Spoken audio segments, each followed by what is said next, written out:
Hello, everyone. It's Wednesday night on Telling Tales. You know what that means. It's time for Symbaroum. And in fact, it's time for the last Symbaroum for a little while, where we will, of course, be returning to the campaign before you know it. But right now, it's the epilogue of The Witch Hammer.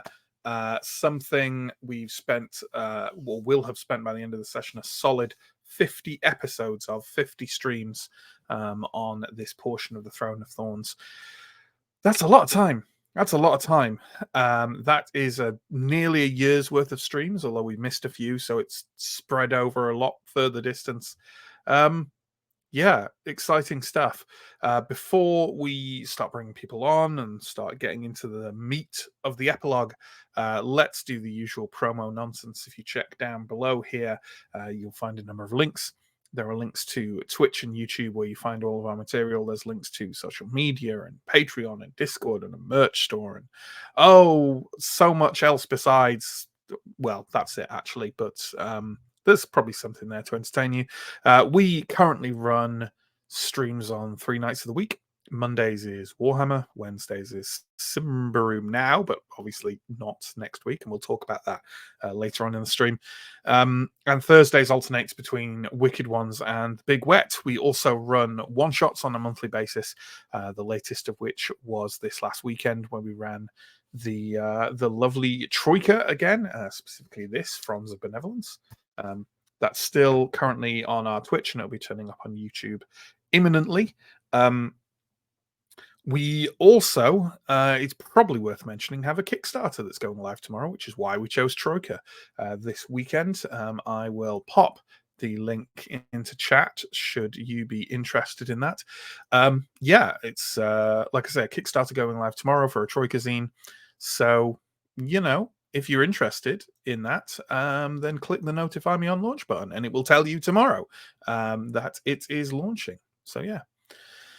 There we go. I think that's all the promo stuff.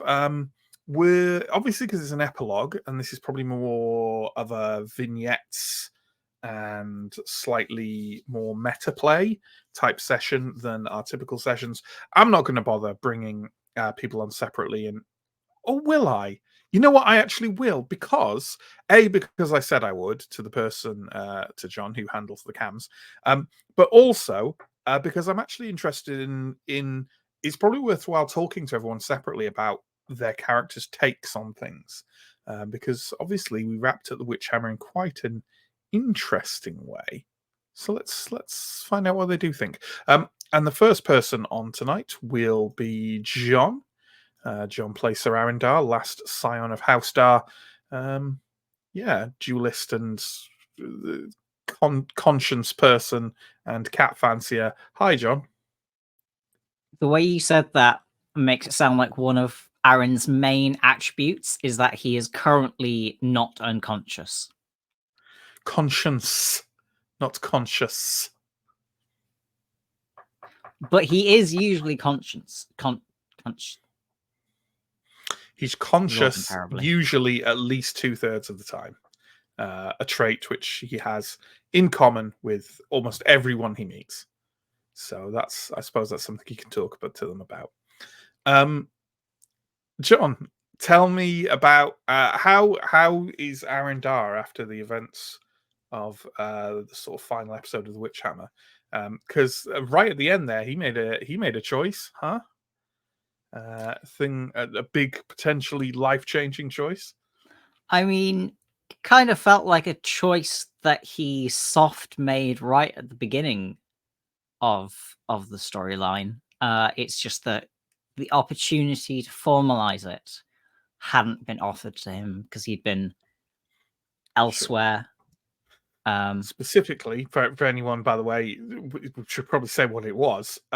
He has chosen to, at least informally right now, to join the Iron Pact. Yeah. I think Aaron is currently feeling like everything worked out fine. Good. Well, we'll see how that works out. Yeah. Another person notorious in all aspects of his life for saying that things will work out fine. It's Chris.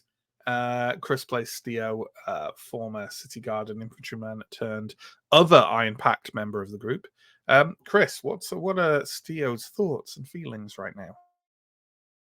Steo's left a lot of very good friends, maybe from a past life, underneath the plateau of Carvosti now, and one or two bosses as well, and has pretty much come to the shores of Lake Volgoma in this state, understanding that this is a turning point where there will be no turning back from. Doesn't feel like there's going to be welcome left in Ambria, even if the we can get our story straight about how that tablet ended up smashed and scattered. Yeah, it certainly feels like, even if kind of like it isn't sending you into exile or anything, there are bridges that are in the process of being burnt. Absolutely. Let's bring on Stephen. Stephen is the player of Alindra, former Templar turned adventurer with a big sword. Stephen, playing the character that's essentially the polar opposite of these two in kind of attitude about these things. Maybe that might actually be Ascarai though nowadays, if only because of the elves. Yeah. I think when it comes to the question of Symbar, like Alindra's not so far away from Aaron and Steo, right? In her so I think she's feeling relieved at this point, right? Because the possible outcomes of going under Carvosti was like, we all die, we bring the information back to the Ambrians, who then there is a massive gold rush and who knows what happens next, or we take it to the barbarians and start a war, or we keep it for ourselves and are hunted by both sides forever. And we've somehow ended up with an option that's none of those things, that maybe means that we can have some degree of control over who follows that path to Symbar and live. Almost as if that your actions are somehow being guided by some kind of benevolent, I know, godlike. I mean, some external narrative influence. Not godlike. I didn't mean godlike. I just meant demigod. Sensible. Demigod is more reasonable, sure. Far be it from me to compare my life to that of Christ. So let's bring on our final player. It's Sam. Hi, Sam. Hello. I should say final because Mike, at least right now, is not with us. As regular viewers know, he turns up elusively where he will, like Gandalf. Only Gandalf doesn't roll anywhere near as many fumbles. Sam, you play Ascarai, Changeling Ranger, Bowman, and Scout. How is Ascarai feeling about this and the unwelcome intrusion of elves into his immediate space? I think that Ascarai does not really feel like a resolution to this has been reached in any meaningful way, and that we're probably still under, like, just in as much danger as we've ever been in right now. Basically, I think is Ascarai's feeling. Like he doesn't trust what the elves will do or how they will influence Steo and Aaron. He doesn't trust that the Ambrians will not just kill us because we've failed, essentially. Without bringing the tablet back, we presumably are not stopping whatever war is happening, since like that was what was going to stop it. The witches presumably are going to, like, there's a reasonable chance the witches are going to know we've been under Carvosti, and therefore the barbarians as well. So we've probably made an enemy there. And we have absolutely nothing to show for it except these like incredibly illegal, dangerous rubbings that only half the party is even in agreement with us having in the first place, probably. So it seems like an absolute nightmare, and that we have jumped from the frying pan into the fire. Well, that's certainly a different perspective from everyone. I'm not disagreeing with it, even in the slightest. So that's we'll see. We'll see who's closest to the truth through the course of this one, I think. And as I said, for this epilogue episode, what we'll be doing is more of a meta session, right? I'm not saying we're not going to have any immediate role playing. We absolutely will. But I might be using more third person than I usually do, if you get what I mean. Like, for example, right now I'm going to talk to you about Malahai suggesting something to you without completely getting into character and doing it, because I don't want to get bogged down in a discussion, right? I want us to kind of like I don't want to get bogged down with agency. I want us to keep moving. No, I want us to keep moving forward at a pace. So I suppose we normally give a recap at this time. I'm going to give literally the fastest recap possible. The Witch Hammer was a story where our party went in search of a fellow adventurer who was searching for a fabled lost city of treasure and corruption. They tracked her to mystical tunnels underneath the barbarian plateau of Karvosti, where they kind of found the artifact they were looking for to guide the way to the lost city. But before they could take it, it was taken by someone else, someone who they thought had betrayed them. But turns out now they kind of agree with them. But now there's the question of, well, what to do, because we told the Queen we'd go look for this, and there are still other people we left behind who...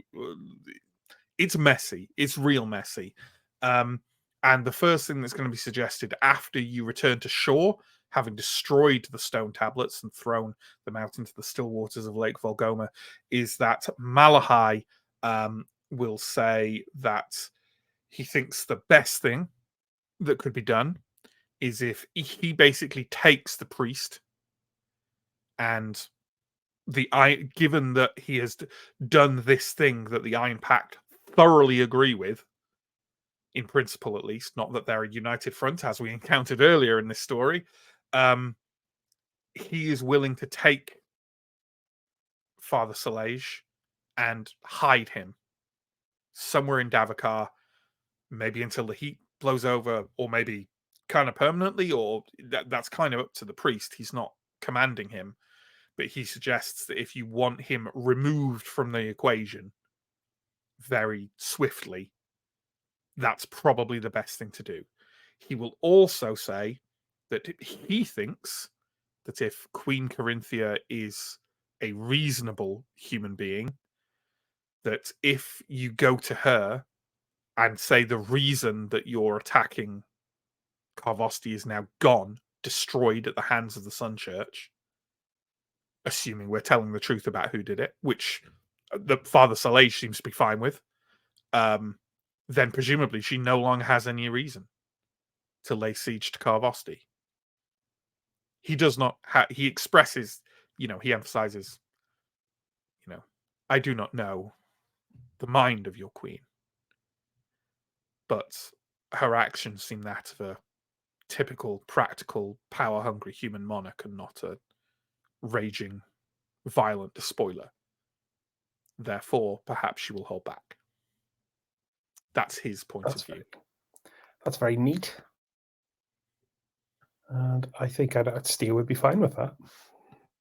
I mean, can we get the consent of I suppose it's a pretty minor issue, they're an NPC, but it's still important to get the consent of the person we're about to consign to the deep forest for hiding. Father Salage is he's not very communicative, but he expresses that he's fine with this solution.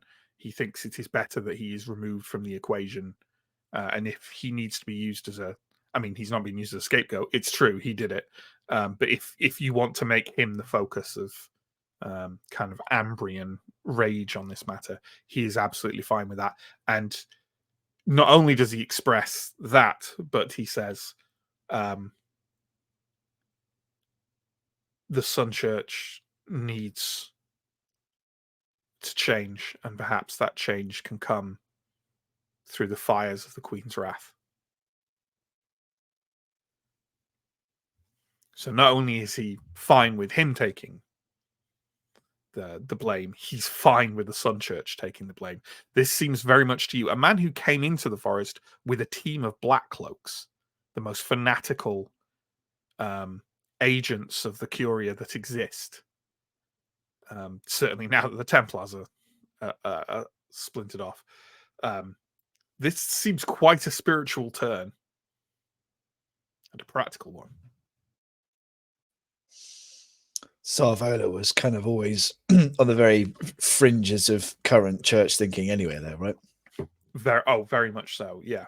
I mean, many individuals in the Curia and outside it called for his death because of his preaching of a shift from kind of the Prios of war back to the life giver of older times.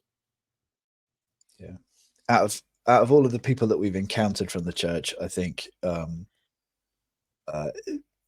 Elindra felt more in common with Sarvola than anyone else. And I got the feeling that Anton felt not dissimilarly. Like, he's more kind of orthodox. It's really hard to speak for Mike without him being here, but like I'm not sure that he would sort of violently stand in the way of the church coming under that kind of scrutiny.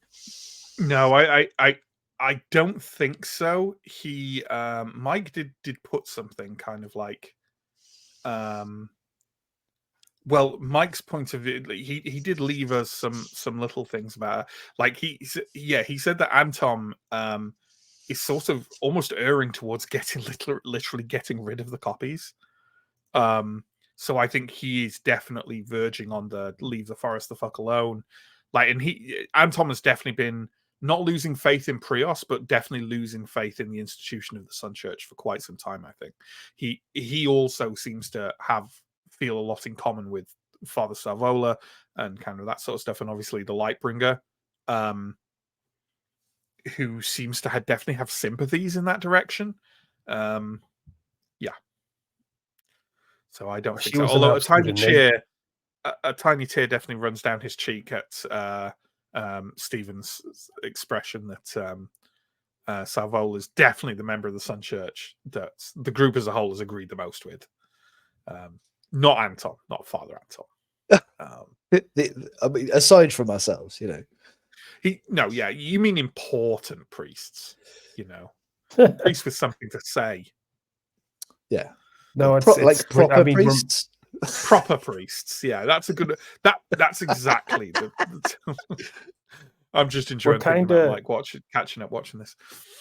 We're kind of missing that slice of the story, though, is because we know the church is in shambles, and we know kind of all the kind of big hitters in the church. We haven't had much dealings with Sarvola specifically, but we have had a lot of dealings with the Lightbringer, and kind of her opinion on this would be great. But we're like, that's probably beyond the pale now, and whether I doubt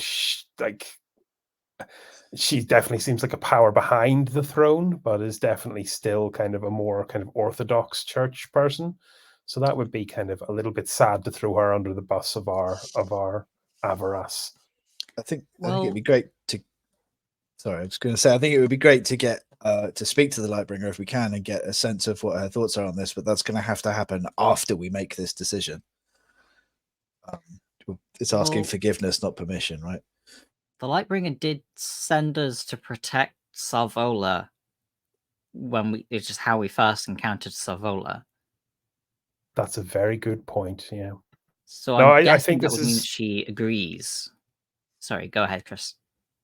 No, I was just going to wrap up a bit on this because I think it's very clear that this is a very neat solution. And like, if put like this, it would kind of Steo's plan was to flee to the forest, but this would be a good way for Steo to at least take some kind of psychic ownership for fucking about under Carvosti and kind of go to the Queen and kind of just put his stamp on this and say, look, whatever happens, it wasn't that guy's fault. It was some value of Steo's fault. I think Askrai is going to express some extreme doubts about us getting away with this plan. Like the idea of us we were already the least trusted members of this group going into Kavosti. For us to return with none of the other members of the group, and also like supposedly not this tablet, and to say we know some other guy destroyed it. We don't have him. We don't have any pieces of the destroyed tablet, any evidence whatsoever that he's destroyed it, or the man who's destroyed it, or any of the other people who went in with us. But trust us, it's destroyed and gone. I don't think Askrai does not believe we're going to get away with that, like scot-free. Like, I suppose the alternative is just to run and hide and immediately confirm any suspicions that we were involved in something shady. Well, is the counter argument to that, right? Like that if we go speak to the Queen, at least that is us making a show of trying to be good Ambrians.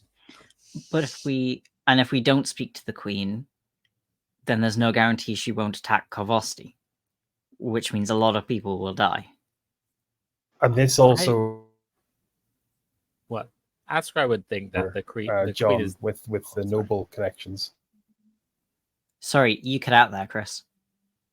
This kind of does save the half of your character who wants to reunite with the noble connections as well, because then that at least would keep that still on the table if it wants future development, regardless of what jewelry you're carrying around.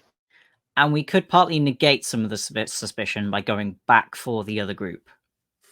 DeGesto kind of runs his fingers through his beard and says, not with that particularly. I'm interested in securing the safety of the Rangers, but there's no reason maybe some of them did make it out. We could swing by the rift on the way back to the camp and check. I think they would back up the story of Salesh fleeing, surely. Exactly. I think if we can have the Rangers with us, for one, it proves that we didn't just kill everyone underneath Kavosti.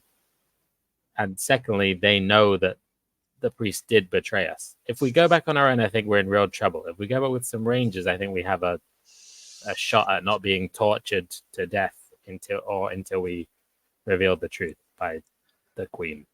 Okay, so we followed Salesia's tracks. They can presumably find a way to follow ours and head back out towards the rift.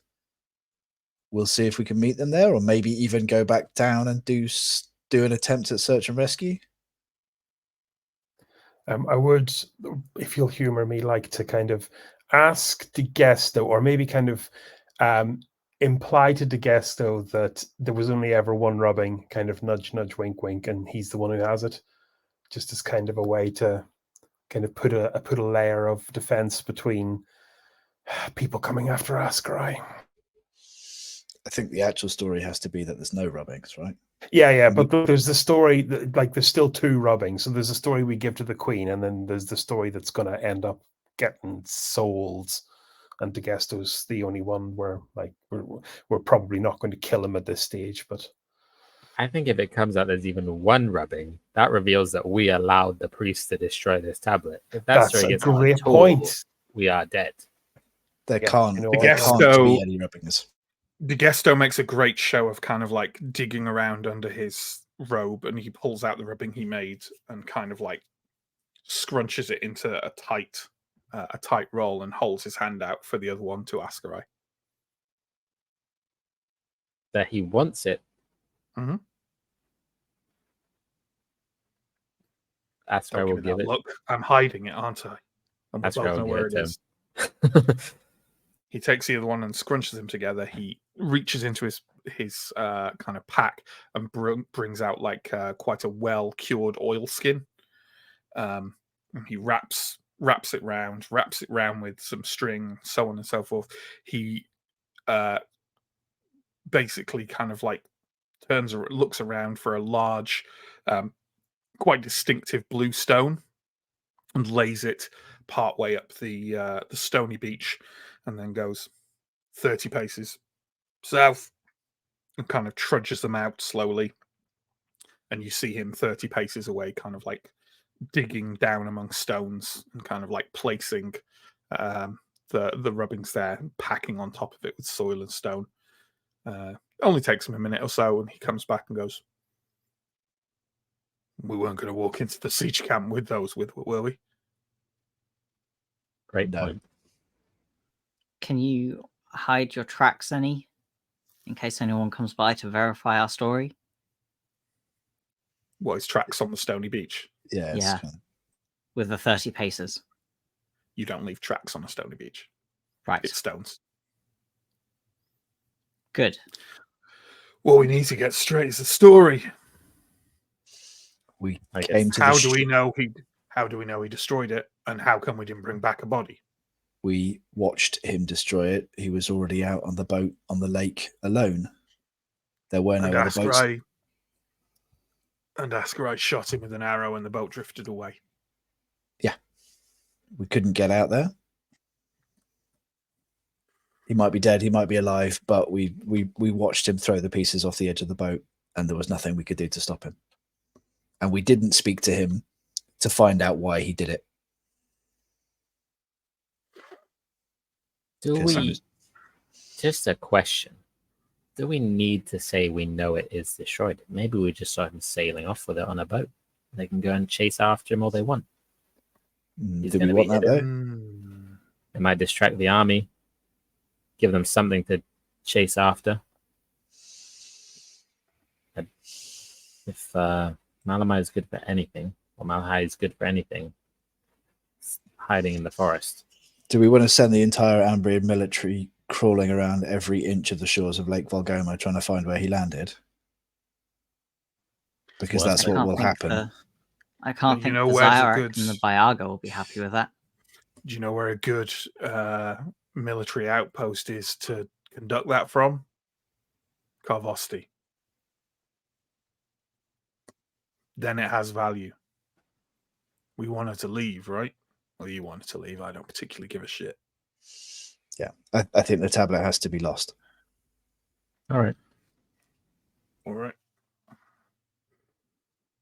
Malahai nods and says, "Very good. Well, then I will take the priest." He ducks down and lifts Father Salage like a child in his arms. The priest kind of like looks sort of dizzied by this. He like obviously you healed him a little bit from the arrow wound, but he is not in good condition. Malahai turns to Steo and Arendar and says, "I will speak to you, in person or otherwise. Watch, listen, be safe. Nevermore." Nevermore.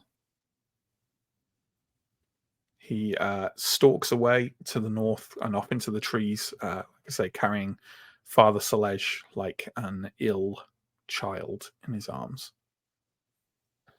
Do you know what was missing from that whole exchange, Aaron? What? Payment. That's Theo Not kind of humps really and, how they- and heads back towards the camp. DeGesto kind of stares after Malahai and shakes his head and goes, "They're weird bastards. Big weird They really bastards." Are we heading back to the Rift? Yes. Okay. Which I think, as we said, was not too far away from here. I think we said it was maybe kind of like, a half hour's walk or so. And you find your way back there. I did double check the last stream and no one said they removed the rope. So the rope is still down there.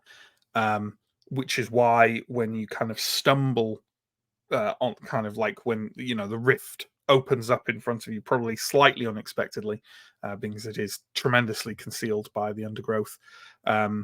You see that there is a figure sat up against a tree nearby, looking extremely pale-faced, is Captain Lindra.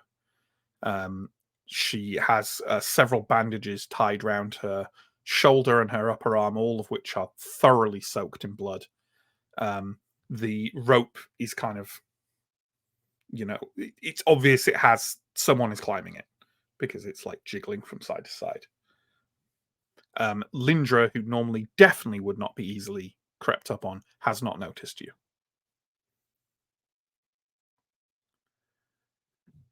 I'd say would call out a greeting, some traditional Ambrian military kind of.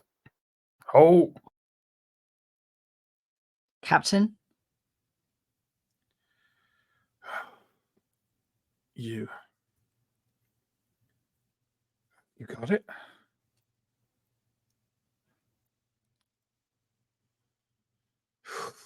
Shit and piss. Did he get away?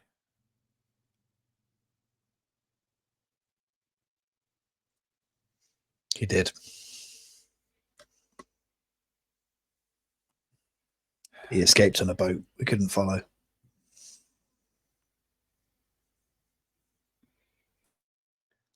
We'll find him. We'll track him down. We'll get it back somehow.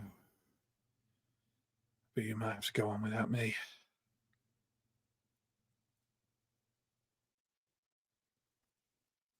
I'm going to look over the edge and give a hand to whoever's climbing up the cliff. It is Marvello, and he's hauling another wounded ranger kind of like up with him.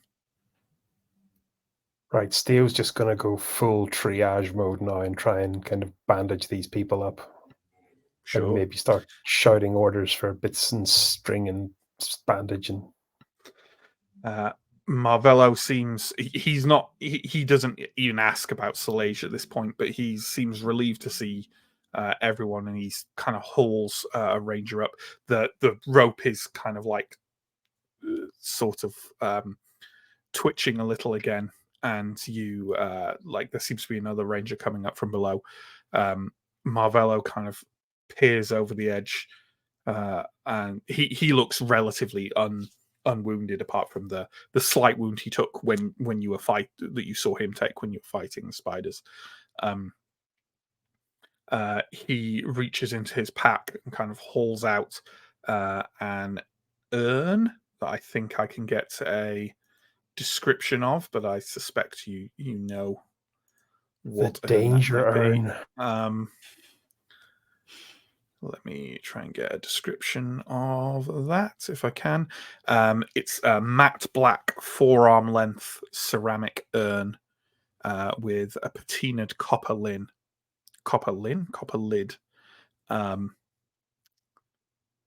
Yeah. It certainly has a kind of like odd aura about it. And he kind of heaves it out of the sack at his side and kind of rests it on the forest floor and says, "Not that it did any good." Was the spiders? Aye.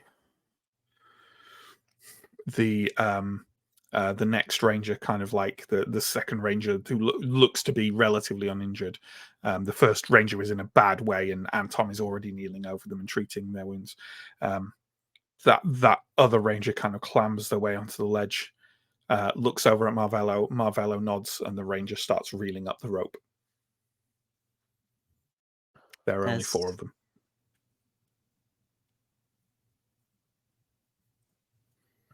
That's a bloody day. Yes. How did it happen? Spiders. Too many. Patrol after patrol. We grabbed the urn. We heard more coming down the tunnels, and something moving. Sounded much bigger. We fled. We fought as we fled. We tried to get back to the reliquary, but they were swarming all around it. Not much to tell other than that. A lot of running, a lot of carrying, a lot of cutting down the beasts on the way. That's it.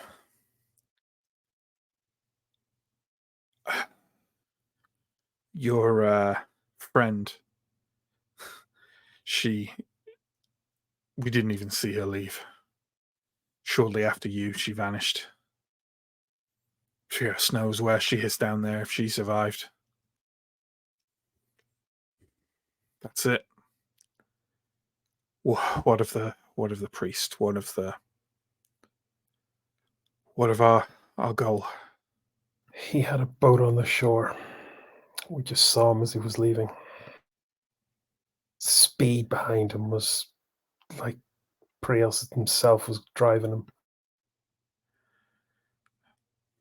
But he has the relic. We can find him. We saw him out on the lake. He destroyed it. He threw the pieces into the water. He destroyed it. Yeah. Nothing else could have. The wave of sickness that came off it was awful. Did it look like he'd taken a copy? He was too Couldn't far see. away to be sure.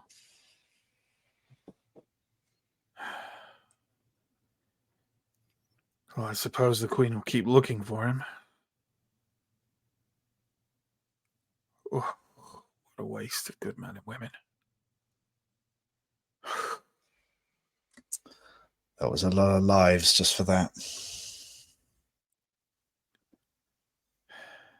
We should get back to the camp before more are lost trying to storm the plateau with nothing of value under it. Yes, you are right. You are very right.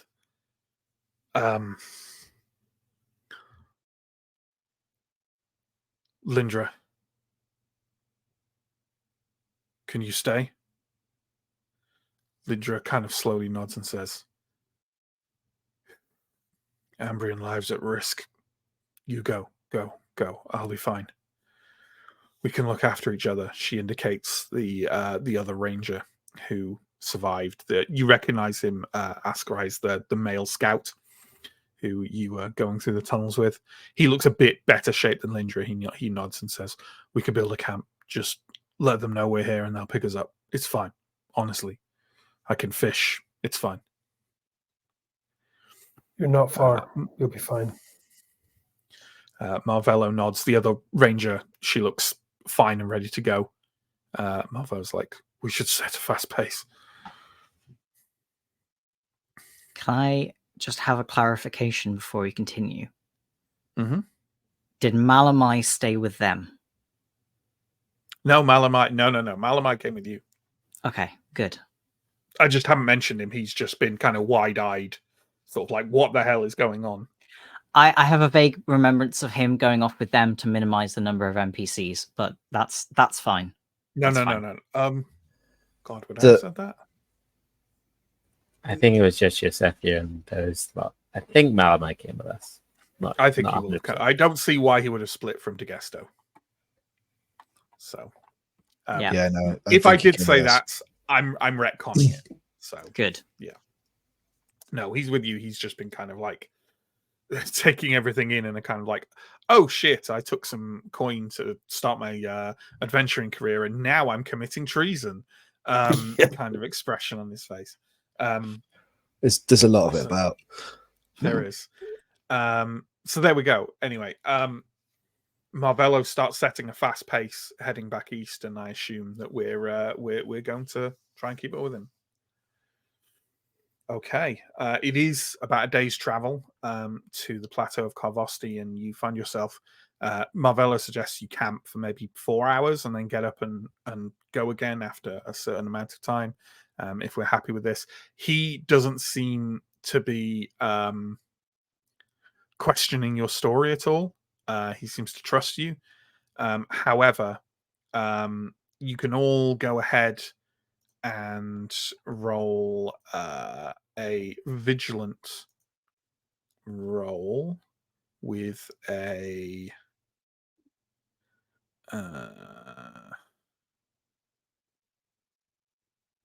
vigilant roll unmodified, and just give me a thumbs up if you make it. That was a 20. Okay. Okay, well, Steo and Ascarai, you everyone but Alindra, sorry. Basically, you definitely thought that Lindra wasn't buying the story as much, and she just, when you were saying it, she had definitely had a wrinkled brow at points, but like she also seemed far too tired and injured to try and interrogate you about it or anything like that. But she certainly seemed more skeptical or confused, at least. But she was in no state to, question you on it. Marvello, for his part, seems to have taken it at absolute face value. Yeah, I mean, they saw the guy run off and betrayed the group, right? So, like, the story is entirely true except for the timing of when we arrived relative to him. So it's essentially entirely true, apart from that you helped him do it. Apart from that, yeah. Okay. So, like I say, it takes a little over a day to travel back. You rest about halfway, so it's probably, let's say, mid-morning. As you're starting to near Carvosti, like it's been on the horizon for a couple of hours now, and sort of as you've moved there, like moved towards it through the dawn and through the kind of rising of the sun and the blanket of Davakar's foliage changing from this kind of dark mass rustling overhead to a slightly lighter grey mist covered mass of budding leaves now as spring has started. You notice there are quite a lot more fires set around the ring of Carvosti itself, and you see quite a bit of kind of smoke coming up from the siege camp. Not kind of like it's on fire, but like it seems very active. And as you are about probably half an hour away from the siege camp, you start to see great arcing trails of fire in the air coming from the location of the siege camp towards the plateau. And as you get a bit closer, you see what must be kind of flaming trebuchet ammunition crashing into the edge of Carvosti, slowly kind of like creeping upwards. DeGesto kind of like grunts and says, "Finding their range. Just in time or too late? They'll aim for the gatehouse first." Oh, God, I'm too old for this. As he kind of like huffs along behind you all at pace.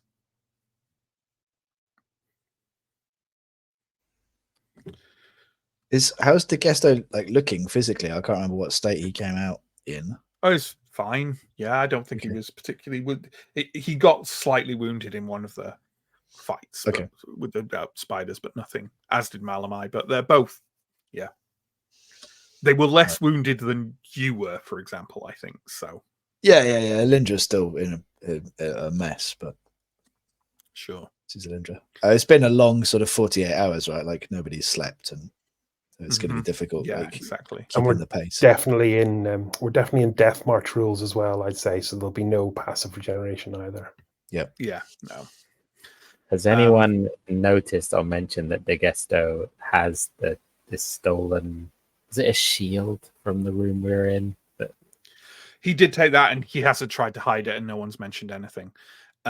You have also noticed that also, as well as in like Marvello is carrying the urn over his shoulder, and the other ranger seems to be. Do you remember the painting of like the Black Sea that seemed to have waves moving? You've seen the corner of the frame of that in a sack that the other ranger is carrying as well. Presumably not leaving anything to chance on whether the priest got the right thing or whatever, Can I at some point attempt a witch sight roll to see if I can get a sense of the shadow of the urn? Just, sure. Like it's magical, but like, yeah. Okay, so I need a 6. I get a 3. Actually passed one. Here at the end of all things, the first successful witch sight roll. Yeah. There is a shadow sort of coiled inside and around the urn that is like dancing black smoke. It sends a chill up your spine with the instinctive knowledge that it is thoroughly corrupt.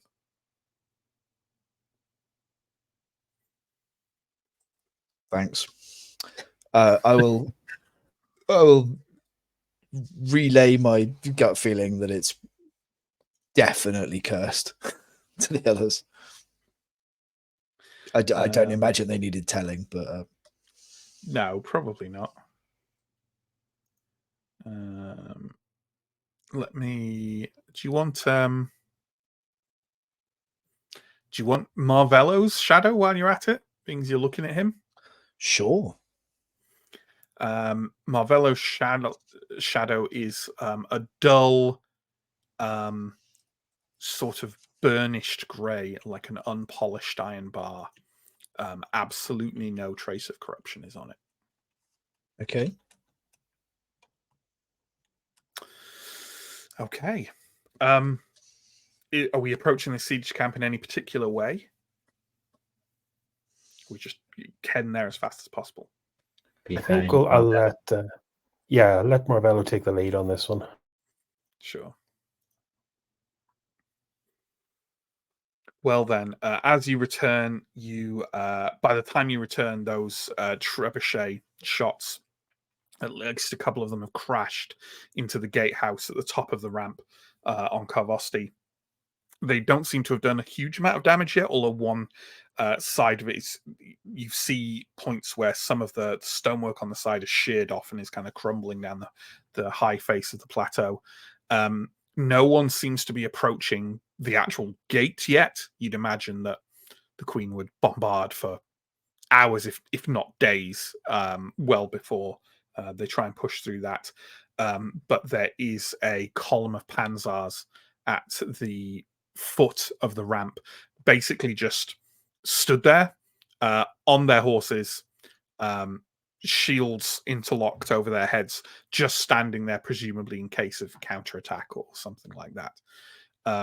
Occasionally something does seem to drop from above and crash on their shields or into the ground near them, but it's sporadic because clearly nothing is particularly going to get through those heavy shields they have overhead, or not easily anyway. As you come out from the edge of the forest, Marvello sees this sort of group and sees particularly that there seems to be an individual like riding up and down the line, sort of talking to them a little bit, without the shield over his head at all and seemingly uncaring. Isn't even wearing a helm. And Marvello kind of hails him and rides over and sort of talks a little bit and then waves back at the group. The man kind of nods and rides over to you. He is wearing Steer, what you definitely recognize as quite old-fashioned armor, like very old-fashioned Panzer armor. It looks to have been refit several times. It's kind of the kind of Panzer armor you'd expect from the war. He's quite a short, unassuming, pot-bellied man with steel grey hair and a sort of easy smile on his face. And he rides over and is sort of talking with Marvello on the way, and then turns to you all and says, "Heroes of the Sinkhole, then. Good to make your acquaintance." Or bad, by the sound of it. Are any of your number injured? None here, but 2 others. Aye, Marvello here told me about Lindra and another ranger. I'll make sure someone's sent out immediately. All right, then. Come back to my tent. You'll be telling me before you tell the Queen. What? he kind of turns the horse and starts riding back towards the camp. Marvello kind of falls in a few paces behind him and turns around, and probably more to Steo than anyone else, turns around and says, "That's General Jamilo. General Jamilo is a hero of the war and is the head of the Queen's Panzers. He's the knight of the realm, essentially." You ride through a siege camp. It was bustling before, and now it's crazy in there. People running around, shouting, performing 1,000 different tasks at once. You are led past the grinding and unpleasant noise of the trebuchets being wound back into position, and the incredibly loud crack and thump of one firing its ammo off towards the top of the plateau, while several engineers kind of stand around it taking notes, and one looking through like a spyglass at the results on the other end. De Gesto eyes them with sort of professional interest, and kind of grunts in. You can't tell if it's satisfaction or kind of like, you can't tell if it's satisfaction with their efforts or dissatisfaction with their efforts, but he thinks something for sure. Is there anything where we're kind of... Jabilo seems very keen on just taking you straight to his tent. But are we are we just following the general? I think we need to speak to the highest rank available person as quickly as possible, right? So absolutely. Jamilo rides up to his tent and dismounts. He doesn't... again, you're kind of struck by how relatively short he is for a Queen's Panzer, and he kind of pulls his blade down from the side of his saddle and walks into his tent, which is flanked by other Panzers, but he doesn't kind of take any of them in with him. And once kind of the flap is held open for all of you by the Panzer guards, Marvello has already gone through. I'm starting to get a complex about talking in tents, lads. This is what we got to do. This is who we talk to try to stop this madness.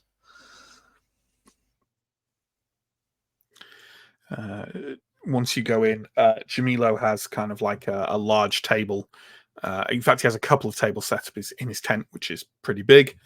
One of them has essentially what looks like a very good sort of rendering of the cliff of Carvosti from kind of like stones and bits of wood. Like someone has kind of put it together. It almost looks like a kind of like child's rendition, but a really accurate one, built from just things that have been found around. And you can see there are a number of kind of metal cast, almost like toy soldiers, but without any fanciness to them, that have been placed in various points, mainly around the siege camp. And you can see the equivalents that have been carved to look like barbarian soldiers have been placed on the plateau in various places. He indicates the other table where there's just a kind of a scattering of fruit and kind of cold meats and cheeses laid out there. It looks like the leftovers from like a meal the night before, but there's quite a lot of it there. He leans back in a short chair with his sword at his side and gives a sigh of satisfaction as he takes his boots off. All right. Marvello's given me the general idea of it. Let's hear from one of you fellows that I don't know. Tell me what happened. And I don't mean here. I want to know everything that happened from the start. If you could. I just wanted to go and see Carvosti. But then we got word that there was rumors of Symbar. Then we got word that the troll who drinks at the top of the plateau was distraught because one of his friends had gone missing. And then, for reasons that still escape me to this day, we decided to go after her. A kind of It's gesture at Almendra. one of the others. Yeah. Almendra. All right. Go on. Next one. Like a school kid's game.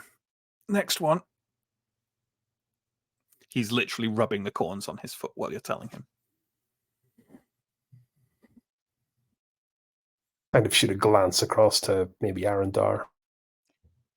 I will gladly pick it up, but just to clarify, do you want it in character, or do you want the broad strokes of what I'm No, doing? you can give the broad strokes. I'm just interested in what bits you're telling him. And it's fine to ask me if you can't remember exactly what happened next. It's been a long story. I think I'll say that, you know, we followed we got the three possible. Oh my god. Oh wow, you're leaving a lot out, huh? No, apparently I'm not. Hang on. I forgot a lot. That was the difference. That's fine. Do you want some hints? There was we chased a bunch of clues, but I think that the next significant lead was Brother Bartho. No, the next significant lead was the guy that we found dead in his tent. No? I mean, Do the you next not remember? significant lead... Do you At not least the remember GM was saving- paying attention. Do you not remember Caravan assassination Oh my god, attempt. let me talk. Do you not remember saving the High Chieftain from assassins? Yeah, that's Oh yeah. that eventually occurred to me. And then saving the VR outpost from mysterious kind of clan warriors. That was after the murder in the tent. Oh, possibly, yeah.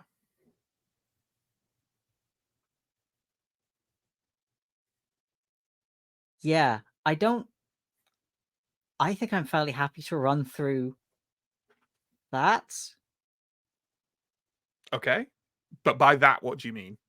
The attack on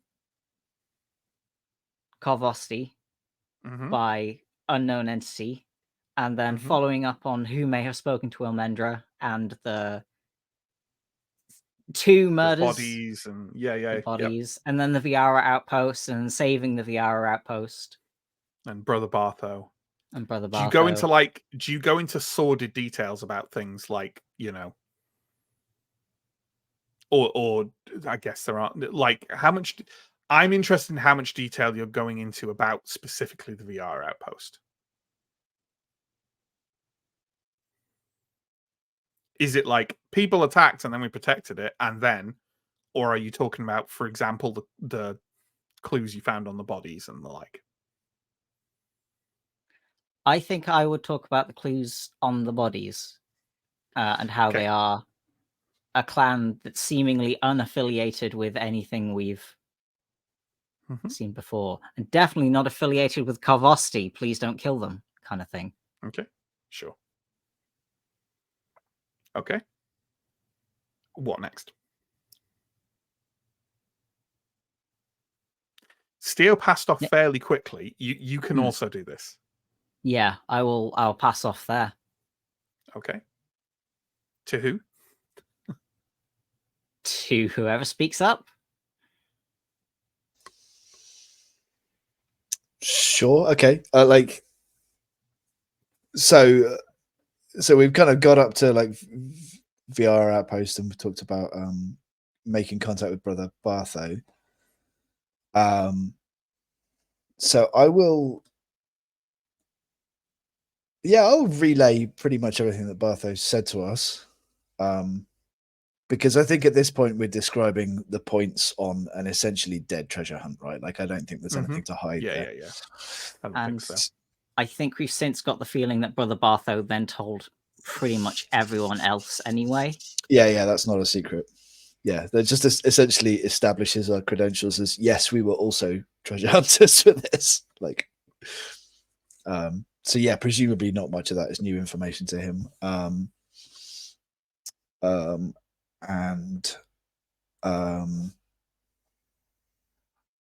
say that, you know, after some figuring out what we wanted to, you know, how best to follow this trail, we decided to start with New Earthmore. Perhaps relay some things about the journey up the river, and if nobody jumps in, try to, I guess, summarize what happened at New Earthmore, which was that we met DeGesto, and that he can speak next, and and that Sure. you know, that they were essentially under siege from northern clans who appeared to be, or clans that were originally northern that appear to be fighting under this kind of new banner. This new banner. That we largely kind of took the wind out of that siege in order to get into New Earthmore and to speak to a leader who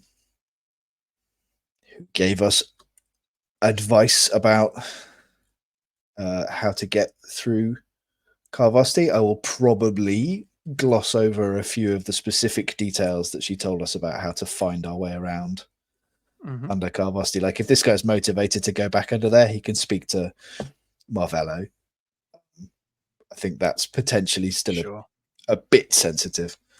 Yeah, sure. So are you then passing it over to DeGesto, or are you going to go over Farmaroon? Do we want to let DeGesto speak about Farmaroon? No. Ascarai can speak next. I think Ascarai will be pretty open about what happened in Farmaroon. Maybe without mention of the elves, and without mention of us destroying the door. I think we did destroy that door. Yeah, you did. We'll not mention those two things. Otherwise, we'll mention everything. Might try and... I don't think we really did anything to the Rangers, but we'll certainly make sure that he doesn't. Like, we'll mention that we found dead Rangers, but, like, they're already dead. They died to the trolls. Yeah. Like, that'll be the... Do you mention the incidents at the Sun Temple on the way in from?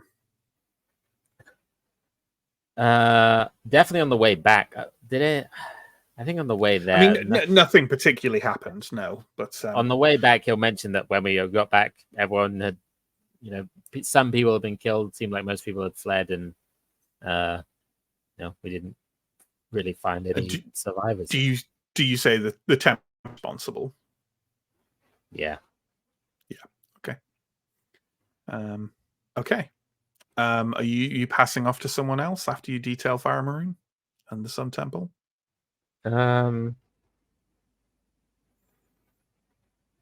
Yes. I'll pass on to DeGesto. Good old DeGesto. Okay. Sure. Jamilo has kind of finished rubbing his feet and has kind of put his boots back on, and is now sort of he's leaning forward, and he has kind of like, he seems interested and engaged, as you hope he would be, but he's kind of also putting kind of like a slab of cheese between two slightly stale pieces of bread as he sort of munches on that and listens. If he's made oh, sorry. I was going to say, if he's made any indication that it's okay for us to eat some food, then Elijah will absolutely do he's waved at it. I don't think we've eaten since the last time we were in a tent in this camp. So, I mean, you got provisions. You probably ate overnight on your way back, but still, this is probably better food. He kind of nods and smiles and asks and turns to the guest and says, "You next, Major." We both fucking know I'm not that anymore. Say your piece. All right. He describes the journey back from Farmaroon, the journey onto Yepheron. He's definitely a bit more vague than a lot of you have been. But he gives the pertinent details. He mentioned one thing that he doesn't. He mentions the Zarex taking you across the lake. He pointedly does not mention their names, and neither does he mention the Zarek village. He and indeed in his tale about Yepheron, he makes mention of most of the pertinent details from that. I mean, Marvella was also there, so yeah. And basically explains pretty much everything about Yepheron. He makes no mention of the Garug. He makes no mention of the Biarga afterwards, anything like that. And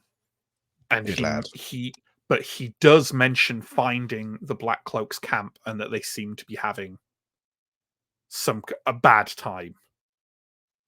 And mentions seeing the tracks of a single person heading off to the east.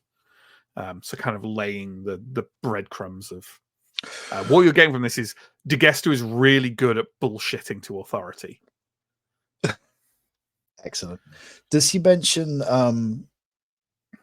like it's kind of hard to sort of jump in and like influence this, but does he choose to mention Cleaver and the fact that Cleaver was apparently working for Bartho? Like if we're throwing the church under the bus, are we doing Black Cloaks, you know what, Templars? You know what, he fucking does. Yeah. He absolutely throws Bartho under the bus. Awesome. And then he kind of he turns over to Malamai and says, "The lad's just a hire. He's not responsible for any of this. Steo, you finish it off." Right then, where were we? So Steo will then proceed to summarize. Oh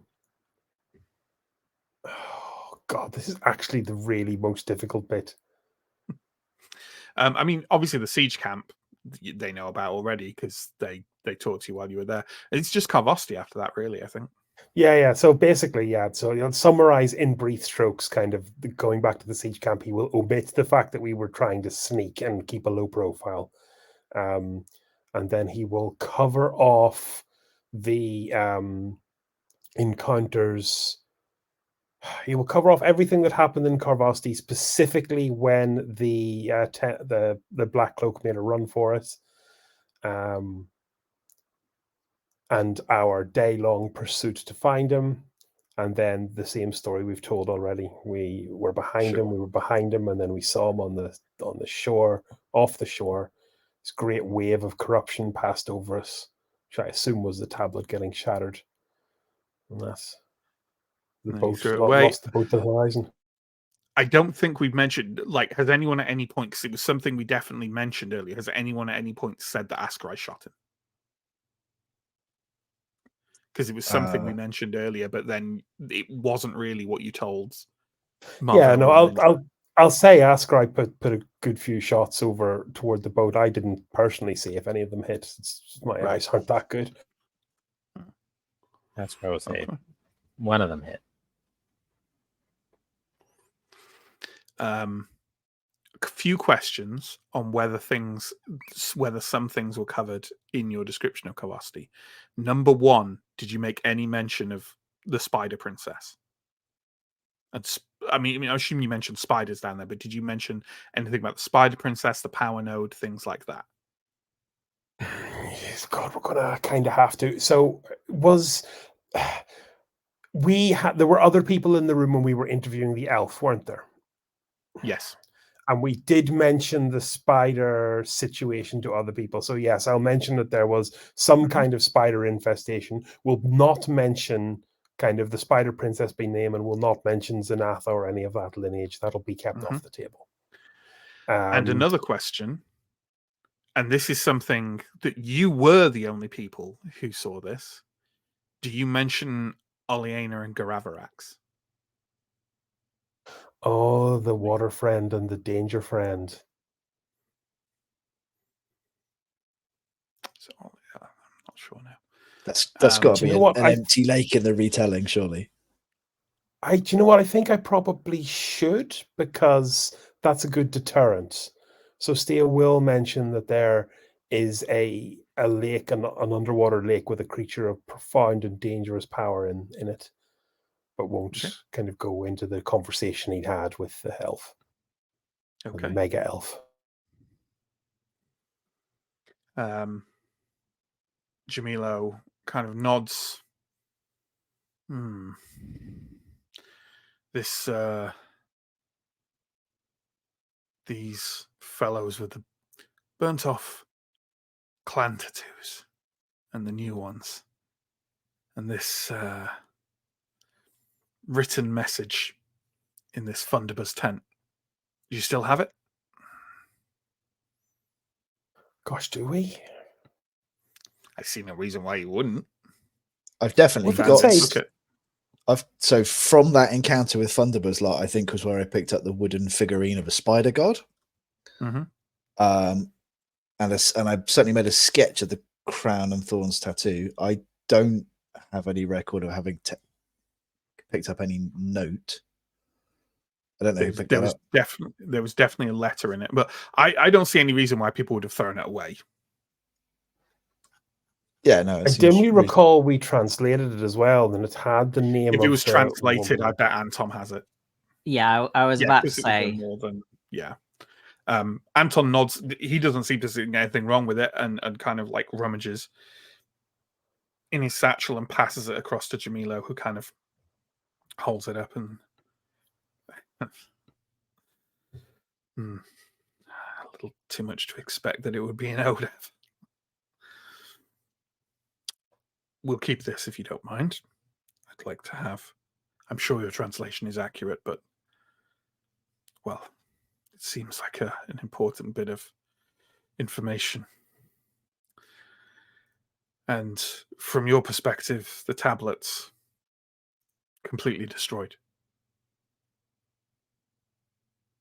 Look, I'm not much of a ritualist, but whatever he did there did something drastic. So drastic we could feel it on the shore. He was throwing pieces of something into the lake. I can only assume that it was that.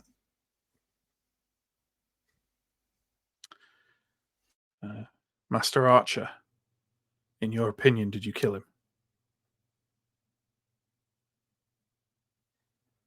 I think that's hard to say. I can tell you I hit him. I could feel it that it hit, but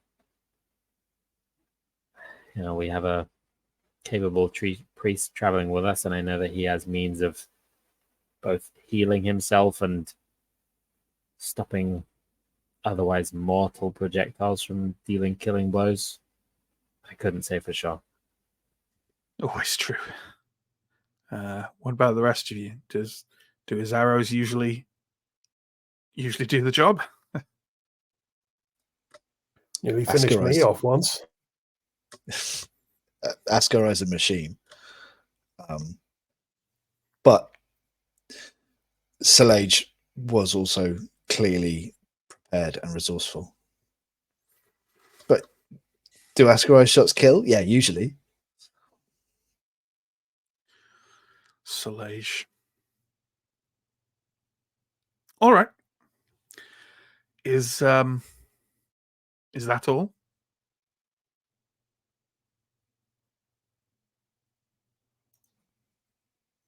Just the trip back here, then.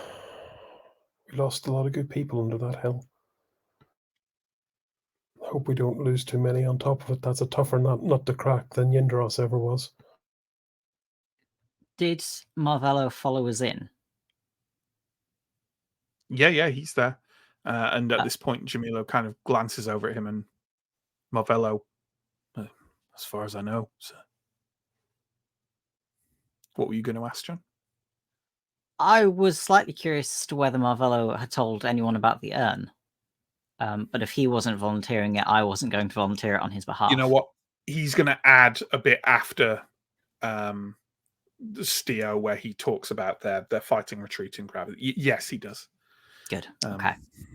I think to tell that story properly, you kind of need to explain the bit that everybody else was going to do this thing. Yeah.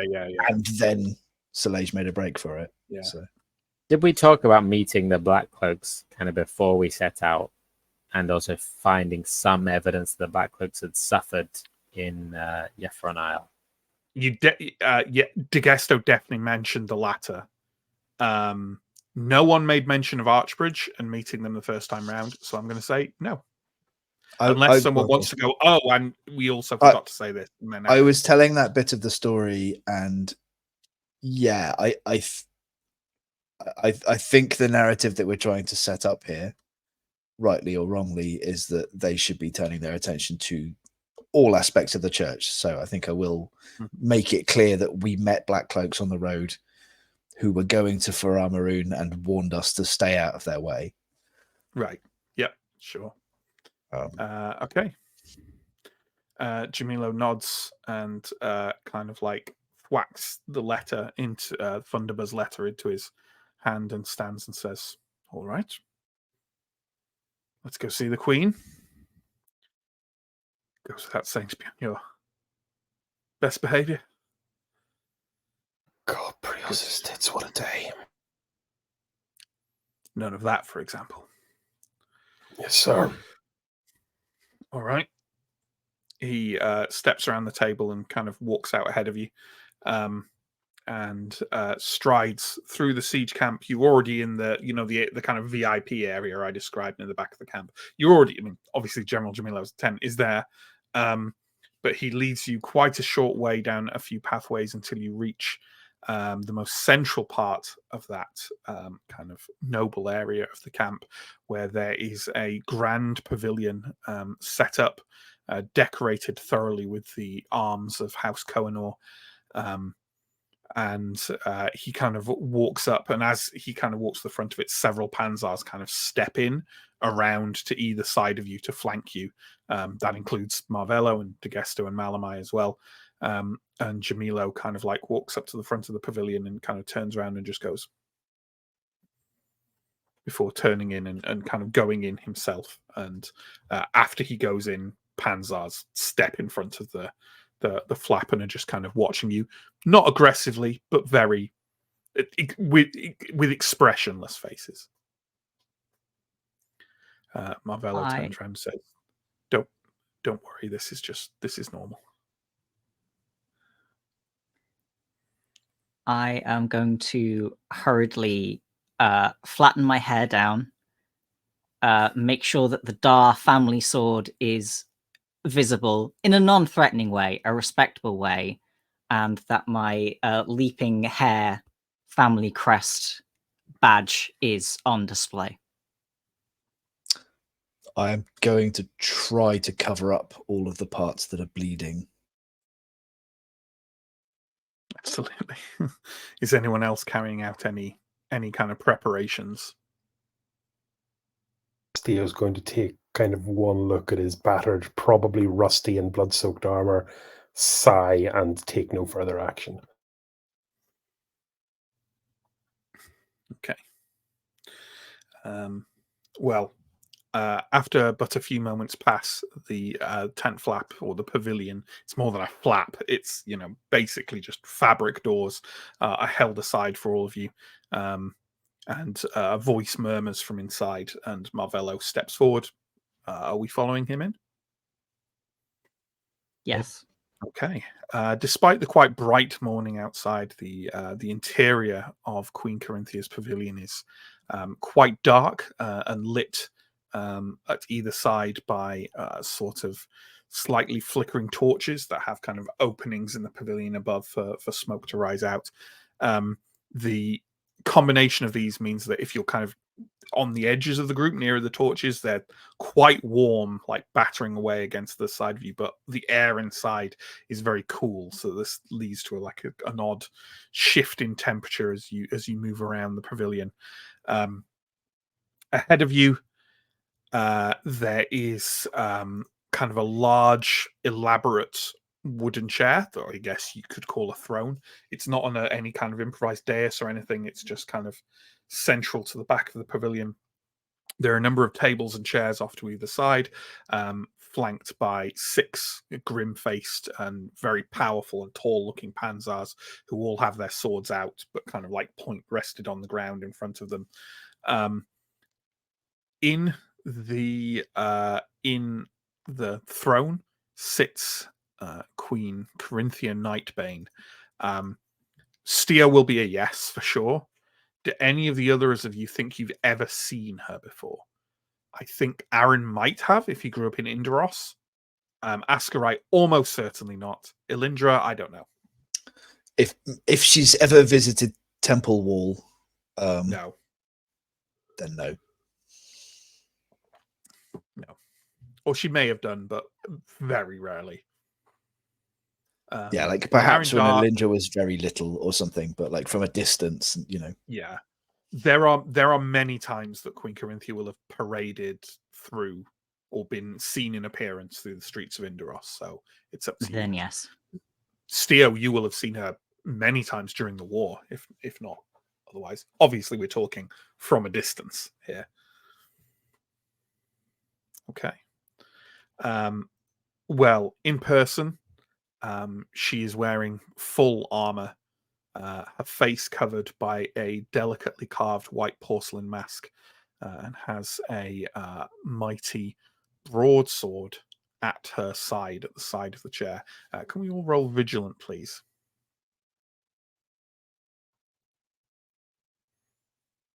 Give me a thumbs up if you get it. Yep. Arendar, how you doing? No. Both me and Everyone Anton but fail. Aaron. Thank you. Everyone but Arendar and Anton notices that the sword is well used and has probably seen countless battles. If the kind of nicks and welts on the surface of it or anything to go by. She wears kind of a mixture of red and black robes and is sat quite still. Next to her on either side, on one side is General Jamilo, on the other side is Grandmaster Saldonio of the Order Magica, who you met in Captain Decamedo's tent. He is looking at you with a kind of like curious interest. Jamilo kind of waves Captain Marvello, and he kind of steps forward and bows low.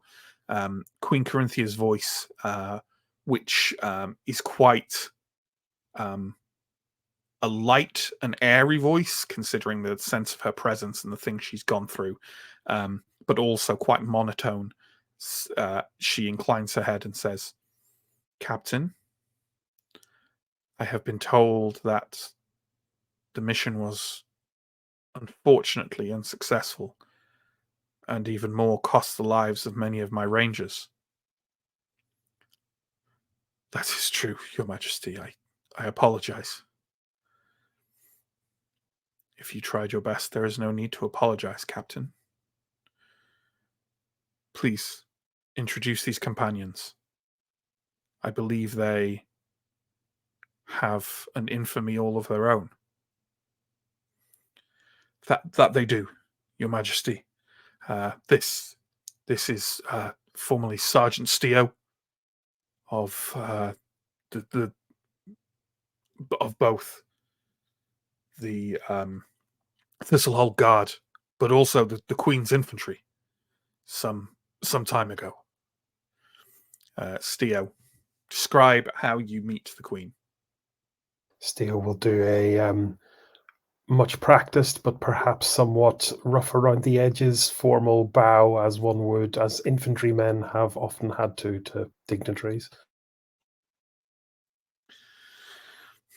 Sergeant. Her eyes flick over to the next person, who is Askarai. Marvello goes, "This is the Forest Scout, Askarai, Your Majesty, well known to the Odav peoples and the people of Thistlehold as a reliable ranger and scout in Davakar. Askarai, please describe how you greet the Queen." I think Asrai will not as formally as Steer, but will give a nice bow. "Master Askarai, if what we have heard of the prowess of your group in combat is accurate, you might consider a position in my rangers." Perhaps one day, Your Majesty. The next person is Sir Arendar. Marvello says, "This, Your Majesty, is Arendar. He is a sellsword and fighter of no little skill. Wait. Arendar. I Would will. that be of House Dar? Yes, Your Majesty. What little of it remains. Little remains indeed. What were your parents' names? You don't need to make them up. I did though, and now I've forgotten it. Oh, I think my father was Arlen Dar. you're the And- son of Arlandar. Yes, Your Majesty. She turns to Seldonio. We were informed that there were no survivors of that family. Indeed, Your Majesty. There are some heraldic officials and genealogists in Indaros who'd be interested to speak to you, young Arendar. Although I imagine you might have some questions for some other nobles based on their inheritance of your... This is neither the time nor place. If you come to Indaros, Arendar, make an appointment with the palace heraldry. There may be something that can be done, though we would need proof of your lineage.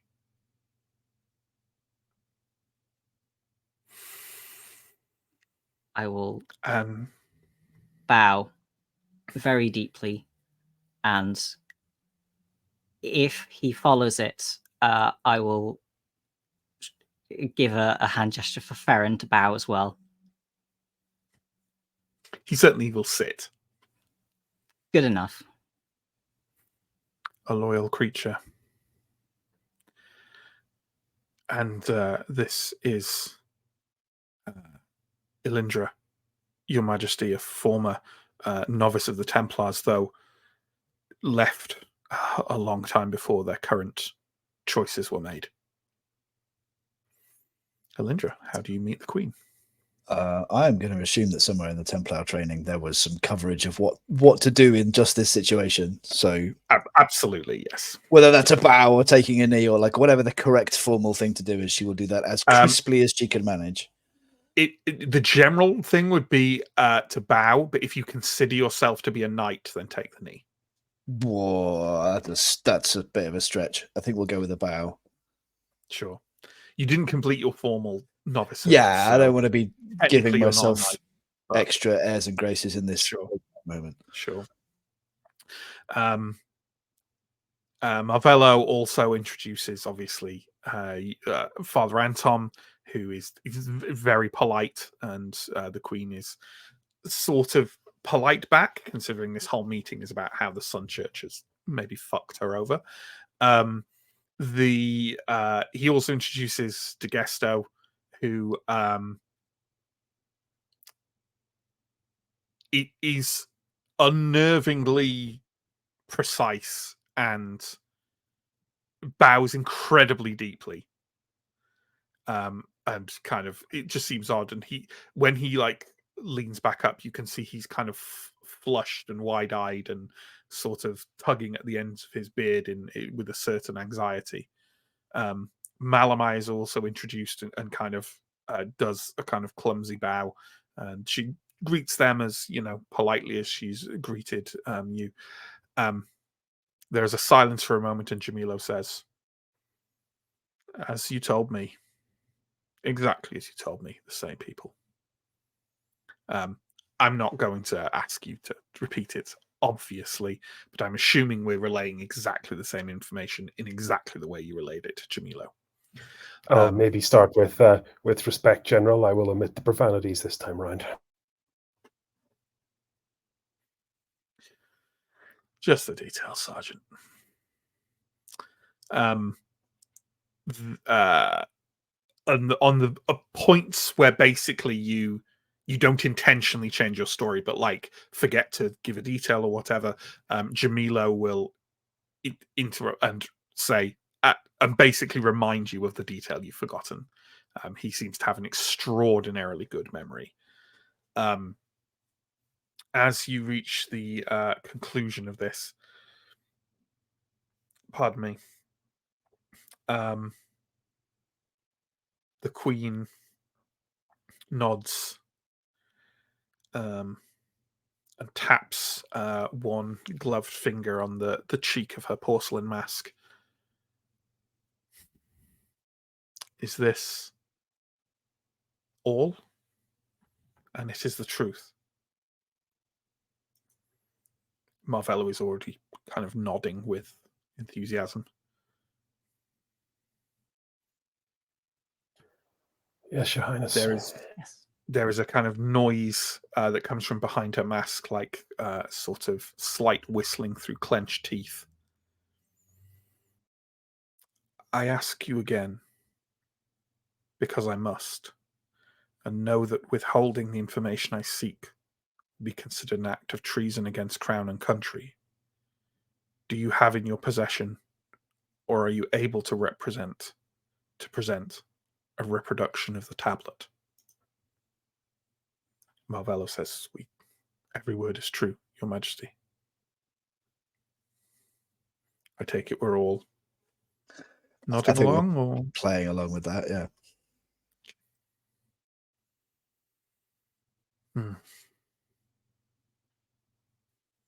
Ambria thanks you. She indicates to someone who's been kind of lurking in the corner of the pavilion, dressed in kind of like they look like a high-ranking servant. And they step forward and kind of nod politely to all of you. And kind of gesture for you to leave, basically. They don't seem to be including Marvello in this. And Marvello kind of like nods and stands a bit firmly and kind of gives you all a friendly nod. Happily leaving. Okay. The high-ranking servant kind of follows you out and sort of moves the front drapes of the pavilion down and kind of smooths them out a little bit, and then turns around and says, as Her Majesty said, Ambria thanks you. He hands over a leather document tube that's marked with House Kohinoor's sigil of the Flaming Pine. I think I'll kind of gesture to Arendar to touch the danger tube. I will take it with a nod of thanks. Boom. Sure. He kind of like smiles at you all with, not genuine warmth, but certainly, a level of politeness, and steps back inside the pavilion. The Panzars immediately kind of step in front of the entrance and sort of eye you again. They're expressionless, but they seem to be giving off a general air of, we have no problem with you, but fuck off. Steel will kind of glance at the Panzars in the tent behind them and then kind of glance around and go, pint? Pint. Yes, please. As you walk away from the Queen's Pavilion, you see that a few moments after you kind of step away from it, a number of individuals come out of it dressed in kind of the livery of Queen's messengers, and they start running at high speed to various areas of the camp. And as you walk back to like the common area where people can drink, you notice that one of them is kind of feverishly proffering a small, quite simple sealed writ towards one of the master engineers working the trebuchet, who gives a great shout, and the trebuchets immediately stop firing. There you go, Aaron. We did some good today. Okay, we are going to drink, and I think we can like probably like hang a veil over the scene, right? Is there anything you want to do or know or interact with in any way at this siege camp, because in 24 hours time this siege camp is going, and it's going south. Elindra wants to know what's in the tube and whether it's payment. Well, Elindra will be delighted to know that in the tube is a writ of debt worth 200 thaler that you Not can cash bad. in at any of Place the that's likely to queens. have 200 thaler. Sure. Any queen's legate will certainly be able to exchange it for you for currency, such as the one in Thistlehold that you've already been to. It's where you met Decamado. Lots of other places will accept this as currency, but of course, it's probably a place where you're paying 200 thaler for something, which is pretty unlikely unless you're buying, land or a building of some kind, or something else spectacularly expensive. So, yeah. Our friend from the Iron Pact, Ganderald? ? Ganderald He's is not not from from the there. Iron Pact, it's from the Ordo Magica. Then who's the guy in the Iron Pact who we did meet here? Name begins with S.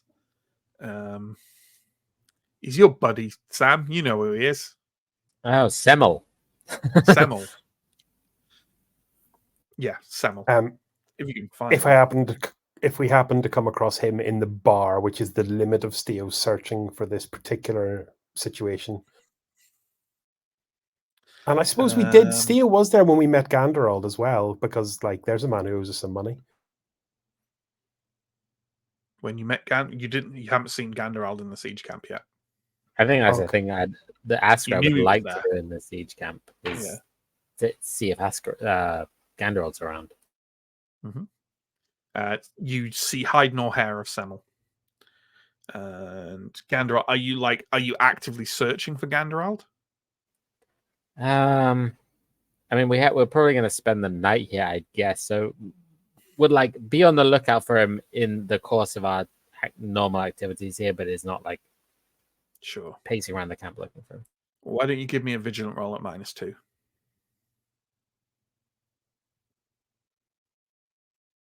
That is an 11. So yes. Yeah. You know what? In the course of your drinking, you notice at some point during the day, you notice kind of a group of people dressed in Ordo Magica robes coming through the area in front of the impromptu drinking hall, and you spot Ganderald among them. Probably try and call him over. You call him over. He gives you all warm greetings and clasps your arms and sits down. I thought you would still be up here, especially when I heard all the rumors about the gold rush. You would not believe. Tell me. You would not believe the half of it, Ganderald. Shall I assume that if you tell anyone about it all, you're just telling them the same story you've told everyone else? Yes. Yep. I think even then might leave out bits, tell even less. Sure. Yeah. I'd maybe try and leave out some of the end of it. Exactly, yes. You were under Carvosti? Oh, I am envious. I shouldn't have gone back. You should not be envious. You should not That be is envious not about being under the forest. It's not a place that anybody wants to be. A bloody Yefra now. You did the right thing, I'm Ganderald. sure. I don't know. It's been a boring few months till the siege, I suppose. What of your research into the places frequented by elves? Well, put on hold by my duties here.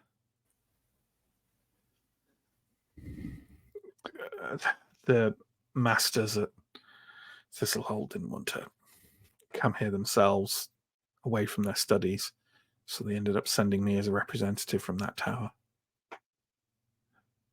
Oh, I brought your findings, your treasure back. Gonkai is at his usual pace, taking a look at some of it. There's a bunch of it that wasn't anything, but there are some items of some potency among it. And I think Gonkai will purchase the writings of the lady we encountered off you himself. He was quite excited about that.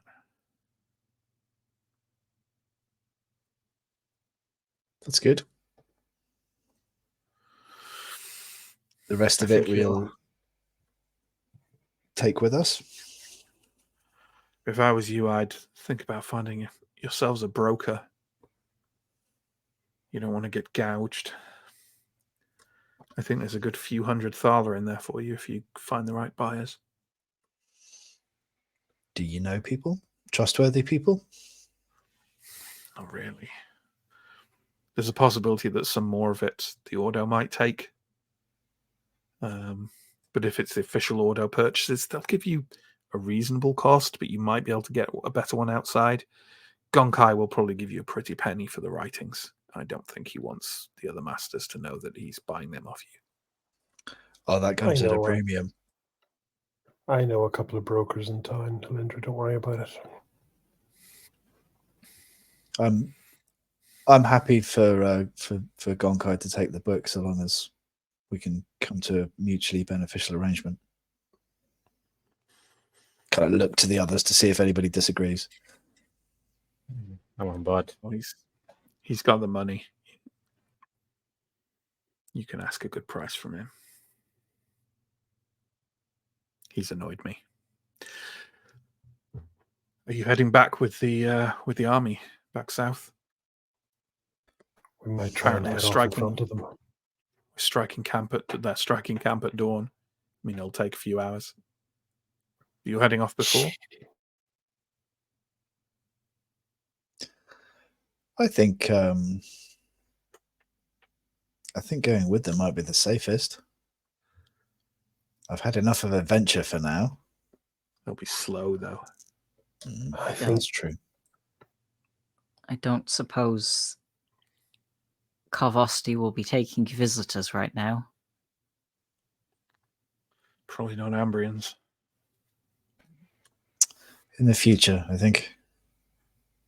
Not today and not tomorrow. DeGesto kind of leans in and rummages in his beard as usual and says, "The Changeling and I have a further contract in the forest to the west." There's some errands to run. You can come with us if you like, lad, but we don't. It doesn't need all of us unless you want to come.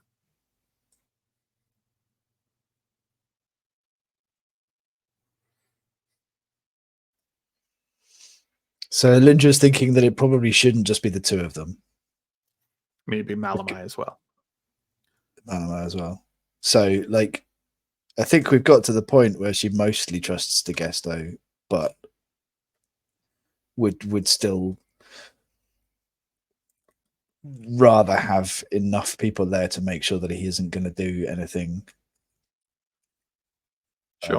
unexpected at the last minute. So, yeah, Lindra will go with. Aaron, do you want to get a head start with me and get back to Thistlehold?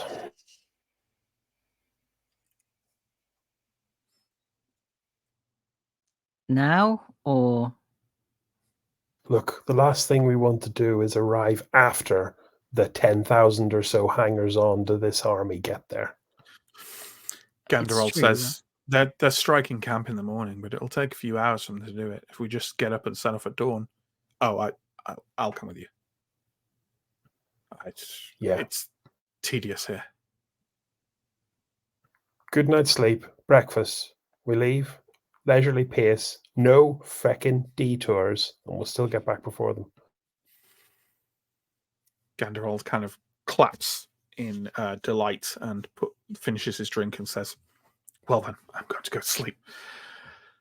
Excellent to see you again. I'll find you in the morning."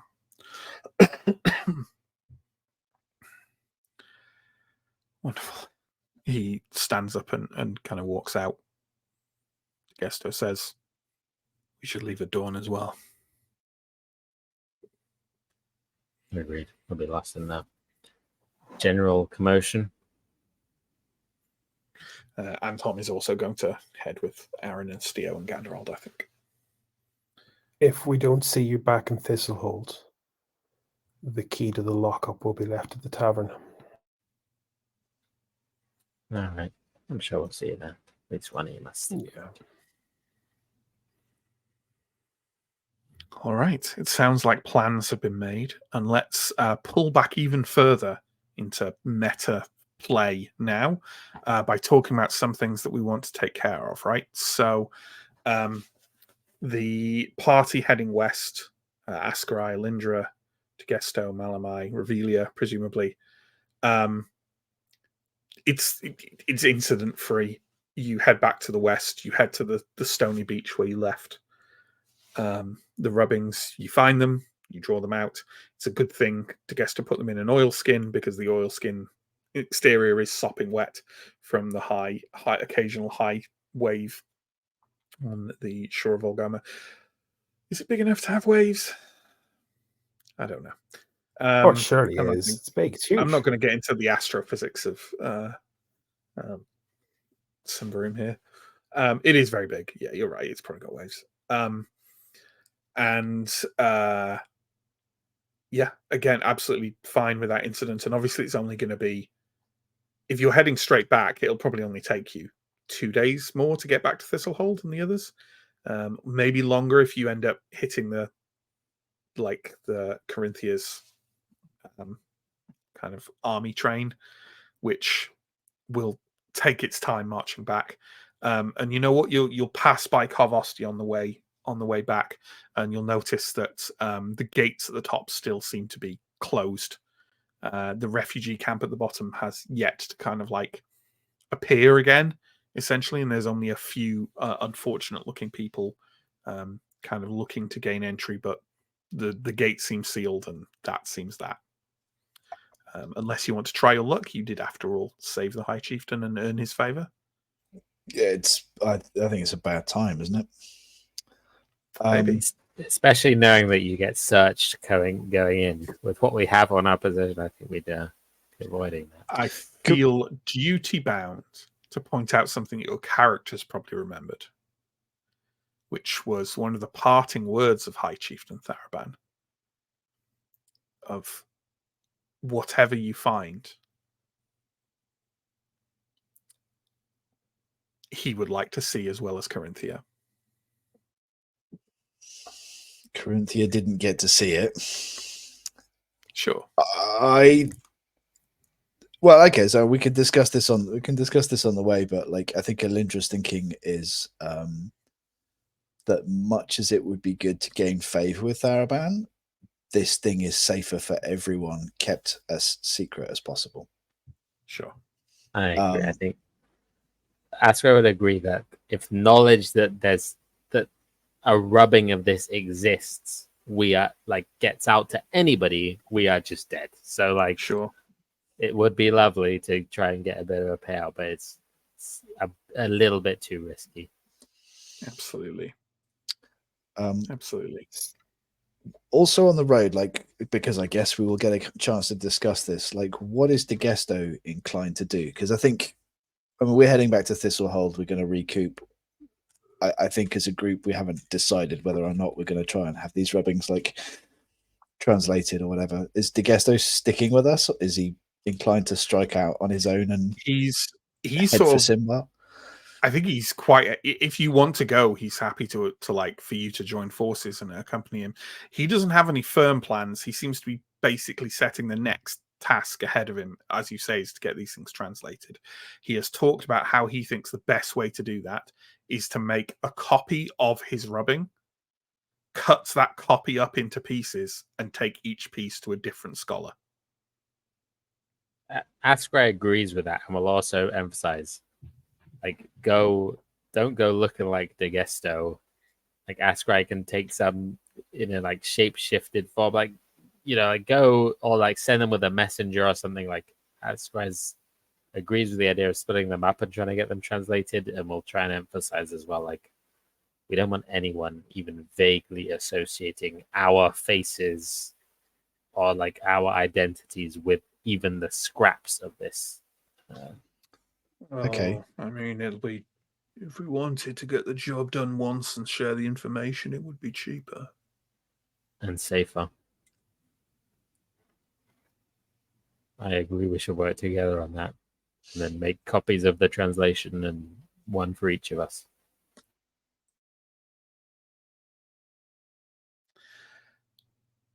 I'm not asking this to be provocative, but how much are the sergeant and the noble lad gonna fuck with this?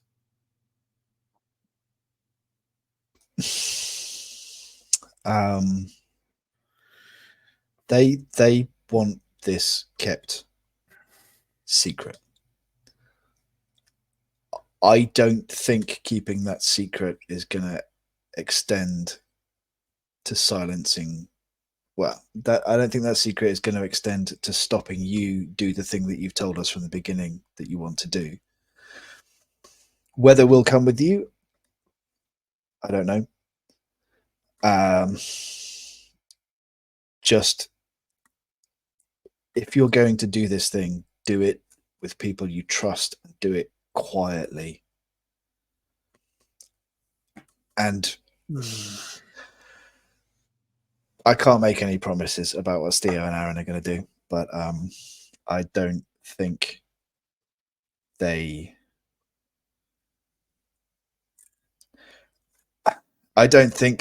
are generally tended to consider plans as dark as perhaps you and I might do. Well, that's a bloody relief. All right. Well, we'll get this thing translated. You and I, Ascarite. And then we'll see where we are. We'll see where we are. I would say, frankly, that it may be best to, well, we'll get this translation. Alindra and I can talk to them, get a feeling of where they're at. Personally, I would like to come with you if you're going. I still haven't ruled out the possibility of getting paid. I just think we need to make sure that now that we've ended this gold rush, as far as the wider world is concerned, it stays ended. I agree with that. But we don't want everyone to know about this, primarily because it would mean our story would fall apart, and I presume we'd be, at best, exiled, at worst, executed. But I can't help but feel that one trip to Davokar could be instant retirement kind of money for whoever goes there. But I think it's possible that Theo and Aaron, they would not want it to happen, and equally they would be safer without it going on. They have their own goals. I don't think retirement is really among them, not in this way. So let us talk to them. If we feel like they're not interested or would stand against it, then perhaps we simply keep it from them for now. DeGesto seems in ready agreement with all this. So, Aaron, Theo, you're heading back to Thistlehold with very little delay. Obviously, it'll take you at least a few days, but you're ahead of the army, so you know there's kind of nothing in your way, and the roads seem very clear. And before you know it, on the horizon ahead of you, as you emerge from the boughs of Davokar, are the long mist walls of Thistlehold with the beacon flaming overhead, beckoning you home. Why don't we go, and also a couple of days after this, or a few days, once you get past the actual fucking army ahead of you on the road, the others arrive. I would like to go around one by one, and what we're going to do, we are going to go to each player, and they're going to do a thing in Thistlehold. Won't be a full scene, we don't have time for that, but they're going to do a thing, and then I'll do a little bit at the end as well. And first off, we're going to have Steo. Chris, what are you going to do in Thistlehold? What am I going to do in Thistlehold? Because here's the thing. Steel's probably leaving. Steel's probably going back to the forest. Steel is going to go and I assume we're going Where's to he split. going? Yeah, Steel is probably going to go to the Zarek settlement and lay super low for as long as possible. Okay. But Steel's going to cash in. It does sound so surprised. I put this on my list. Steel's going No, to. sure, but I thought the plan might have changed now that you're not on the run. Yeah, maybe a little, but like something has hit Steel pretty hard on that stony beach, and I'm not sure drinking another 20 fathers worth of shit ale in Thistlehold is going to solve it this time. So Steel is going to get his share of the big cash dollop, assuming Arendar is cashing it in, and he's going to purchase a modest explorer's license, and he's going to make plans to, after like a month or so, maybe he'll go to that B&B on the road we went to before, where we've got the bucket of destiny, and then he will turn around and go back to Carvosti, because someone has to tell the chief what we promised to tell the chief, and Steve was a bit honourable like that. Well, as in, you're going to tell him about the rubbing? No, going to tell him everything we Okay. told the queen. But it's going to come from, if he can squeeze in, it's going to come from his mouth and not like just rumors. Okay. All right then. Well, there's not much we could do with that really. It might put you in an odd, if you're just wandering off into the forest alone, it might put you in an odd place for the beginning of the next story. But we'll deal with that when we come to it, I suppose. So yeah, yeah, okay. Thanks, Chris. Massively added to my work. It's downtime. We can juice it out in a flipping Google Doc. It'll take 10 minutes. No, yeah, it's fine. Okay. Next person there, Elindra. What are you doing?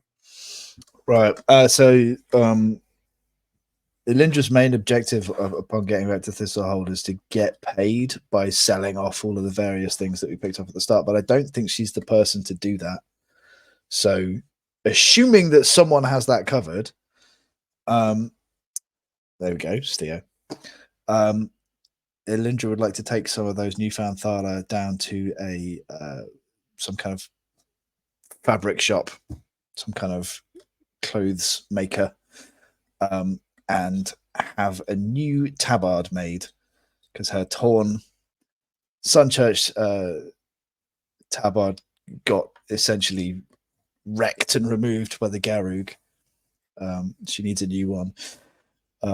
She doesn't want to get a symbol of Prios. She doesn't want to get the kind of Knights of Dead Prios symbol either. She doesn't really want to go around kind of emblazoned with some iconography of like the Temple of Many.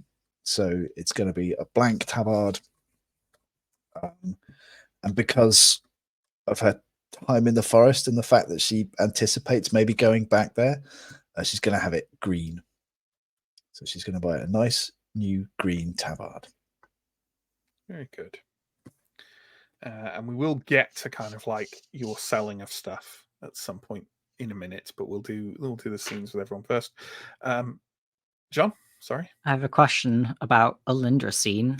Does Revelia, does she keep her Prios tabard, or does she get one to match Elindra? Ooh, that's a good question. I suppose Revelia never stopped being a Templar, but I guess the Templars are no longer the organization that she signed up to. So yeah, I think perhaps she would get a matching one. Cool. Okay. Be like a new thing. Arendar, what are you doing? I would be trying to track down Father Savola.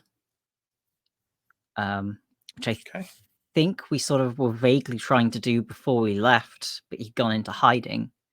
But maybe see if there's any more sign of him, because Salage must have spoken to him at some point. No, absolutely. Why don't you give me 2 rolls? Give me a vigilant roll and give me a persuasive roll. Would And you it? know what? They can both be at +2.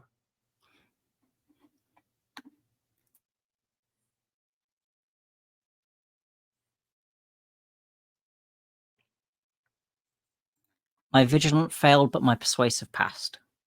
Okay. You go to the mission where Father Savol does his business, and not only does he not seem to be there, no one, in fact, seems to be there. Seems to be completely empty, as if Savola and his mission have moved on from Thistlehold or gone to ground in a way even more extreme. You quickly find rumors flying around the city. That at some on a morning in the not so distant past, maybe a couple of weeks ago or so, it is said that Father Sarvola and most of the members of his mission were seen leaving the city with a covered wagon that people don't know what it had inside. This happened in the middle of the night. Interesting. They left, and they left by the west gate. Okay. Oh, I got some theories.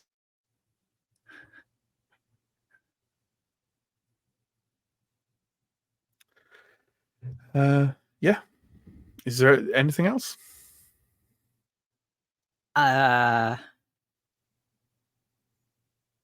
There's nothing else really on that. I would like to. Some nights when Steo and Aaron are alone and tucked away and with no ears listening, Aaron is going to say, "We know Almendra's still out there."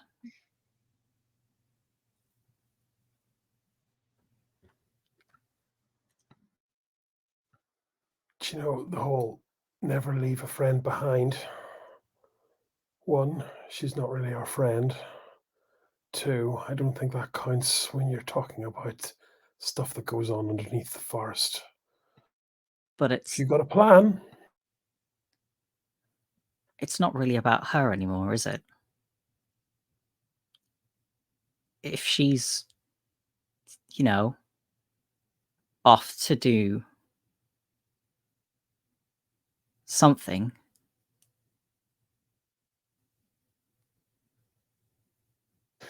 I appreciate that this is probably going to end up being our problem, but we're not the only members of this bloody outfit.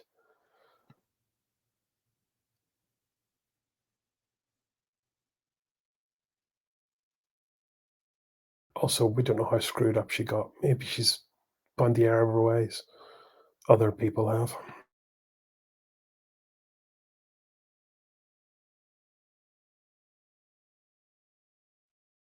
that doesn't seem likely. Not with our luck, does it?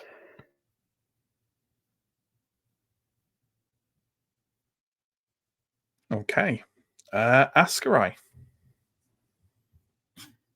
I think it's already been discussed with the guest of what the plan is for translating this thing. So I think Astrai's going to go with this other suggestion of a thing to do, which is Astrai's going to try and hunt down the elf that he believes lives in Thistlehold. And he's going to do it by going to Lysindra's house and seeing if Lysindra's there, if the elf is there, and seeing what's going on.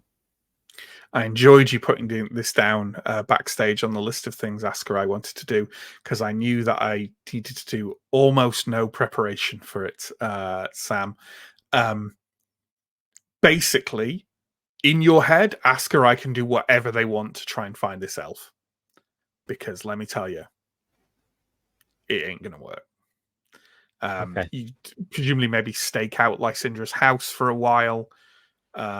Whatever else, if you want to try and come up with something, feel free, and do it.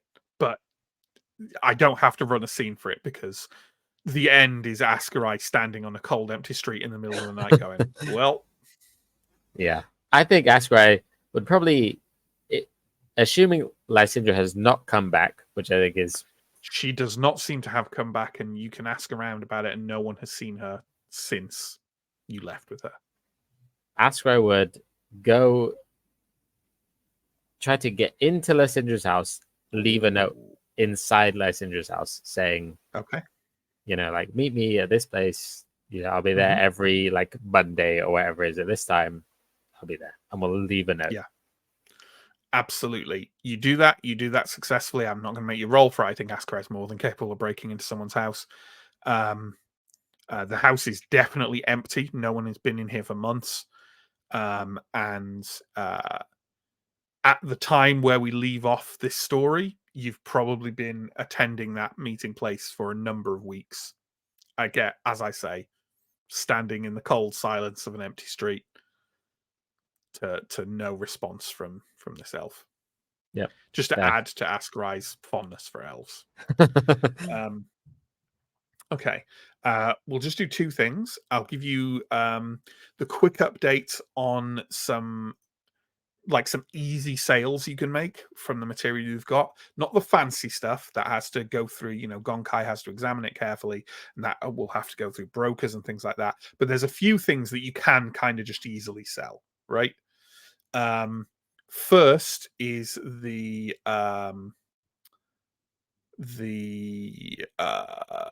book of what was the Menandra Nayar's books, right? Menandra's private contemplations on her work. As Gandalf said, Master Gonkai is very keen on taking this off your hands. Is anyone in particular going to be negotiating with him for it? Because someone's got to. Maybe we should use 100 Thaler Dar for our benefit this time round. Sure. Okay, Aaron Dar, give me a persuasive roll, please. And, Master Gonkai's friendly enough to all of you. Take a +3 on it. Could I maybe have, before the meeting with Gonkai, can I have a meeting with Gandarals to give me the insider trading info?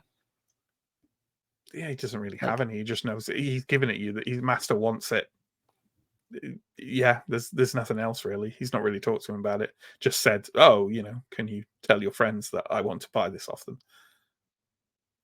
I rolled a 2, so that is definitely a success. Okay, in that case, he is willing to give you, and he seems almost a bit nervous about putting this number out, but I can imagine that will not be, it is not a number that you are nervous about, because he's willing to offer you 90 Thaler for it.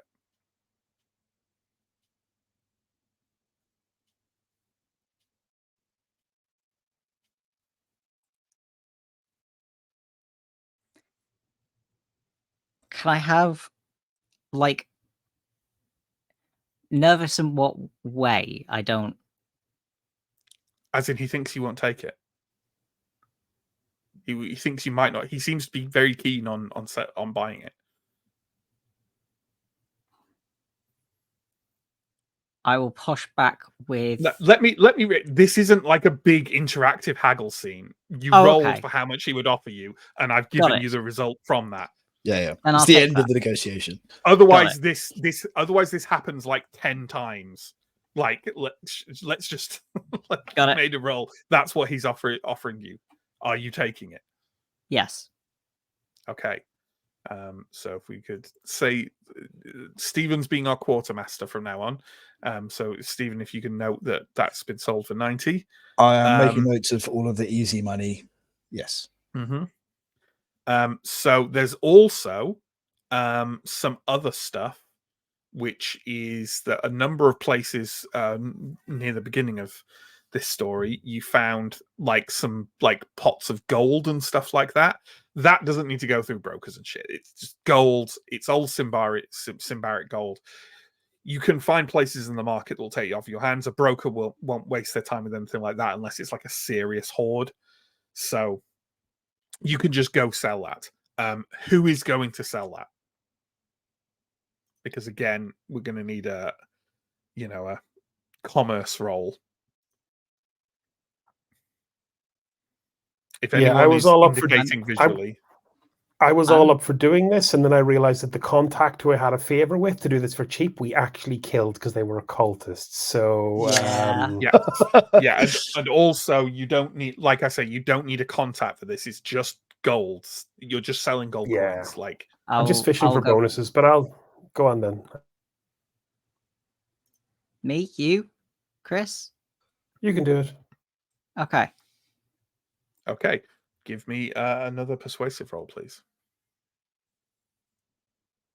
That is a fail. 15 over 11. Okay. In the treasure chamber of Menandra Nayar's house, one of the things you found, along with another few things, was a jar of Symbarian gold coins. You find a merchant on the market willing to take them off your hands for 100 thaler. Yes. Okay. Was there anything else quite that simple, folks, in our big list from earlier today? Oh yes, there was. There was also a couple of kind of were they like urns, or two urns full of gold objects that look like they've been collected from a mausoleum that you found at the back of the necromancer's throne room, in that separate one. Again, these can just be sold at the market. Can you give me a roll for that, please, John? Assuming you're the one doing it. You should be nominated as the designated negotiator. I think a lot of us have persuasion as our terrible dump Your dump stat, yeah. Pass with 5 under 11. Okay, in that case, you are offered 84 thaler. I'll take that. For Okay, urns, so was that's that? yeah, that was for 2 urns that Ascarai grabbed from the necromancer's throne room. And we're all happy we settled all of the epicot. No. Oh yeah, you can sell the Etacop as well. Yeah. Okay. We estimated the value of that at 31 thaler, but I guess that's going to depend on That. Yeah, persuasion Aaron, as could well. you, if Aaron's doing that as well, can you make a roll for that Etacop as well, please? That's a 19. Okay, take a 20 thaler for that. Cool. It had perhaps decayed a little bit in the week since you, because it's an organic thing, right? It's like amber or something, so it can. Yeah, it's stone-like, but not actually stone, so it might perish. Yeah. It's got a load of spider grist on it. Yeah. Reveal you also had some Gehrig teeth, but I don't know if they're actually worth anything or if they're more trophies. They are more of a specialist item, especially from a culture not necessarily that doesn't know those animals very well. So gloss over those. They might be something we'll gloss over for now. I think that's fine for now. You've also got something that's kind of more casual. You've got like a collection of mixed gemstones, but I think that's kind of something you might want to take a bit more time and find a broker to pass on. It's not as straight as, oh, these are little gold objects. So yeah, but I think that's a decent haul to start with, and that's not even touched a bunch of the other stuff. So there we go. So I'll leave that to you to. I believe there are some inter-party debts to do with licenses. Yeah. And Should then we once do that? those are dealt with, I'm assuming you're splitting a bunch of that. Should we do that off stream? Yeah. Assume that we're gonna dole it out fairly. The only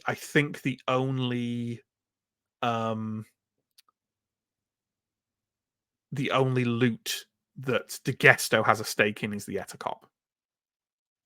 But I don't think Malamai has a stake in that, right?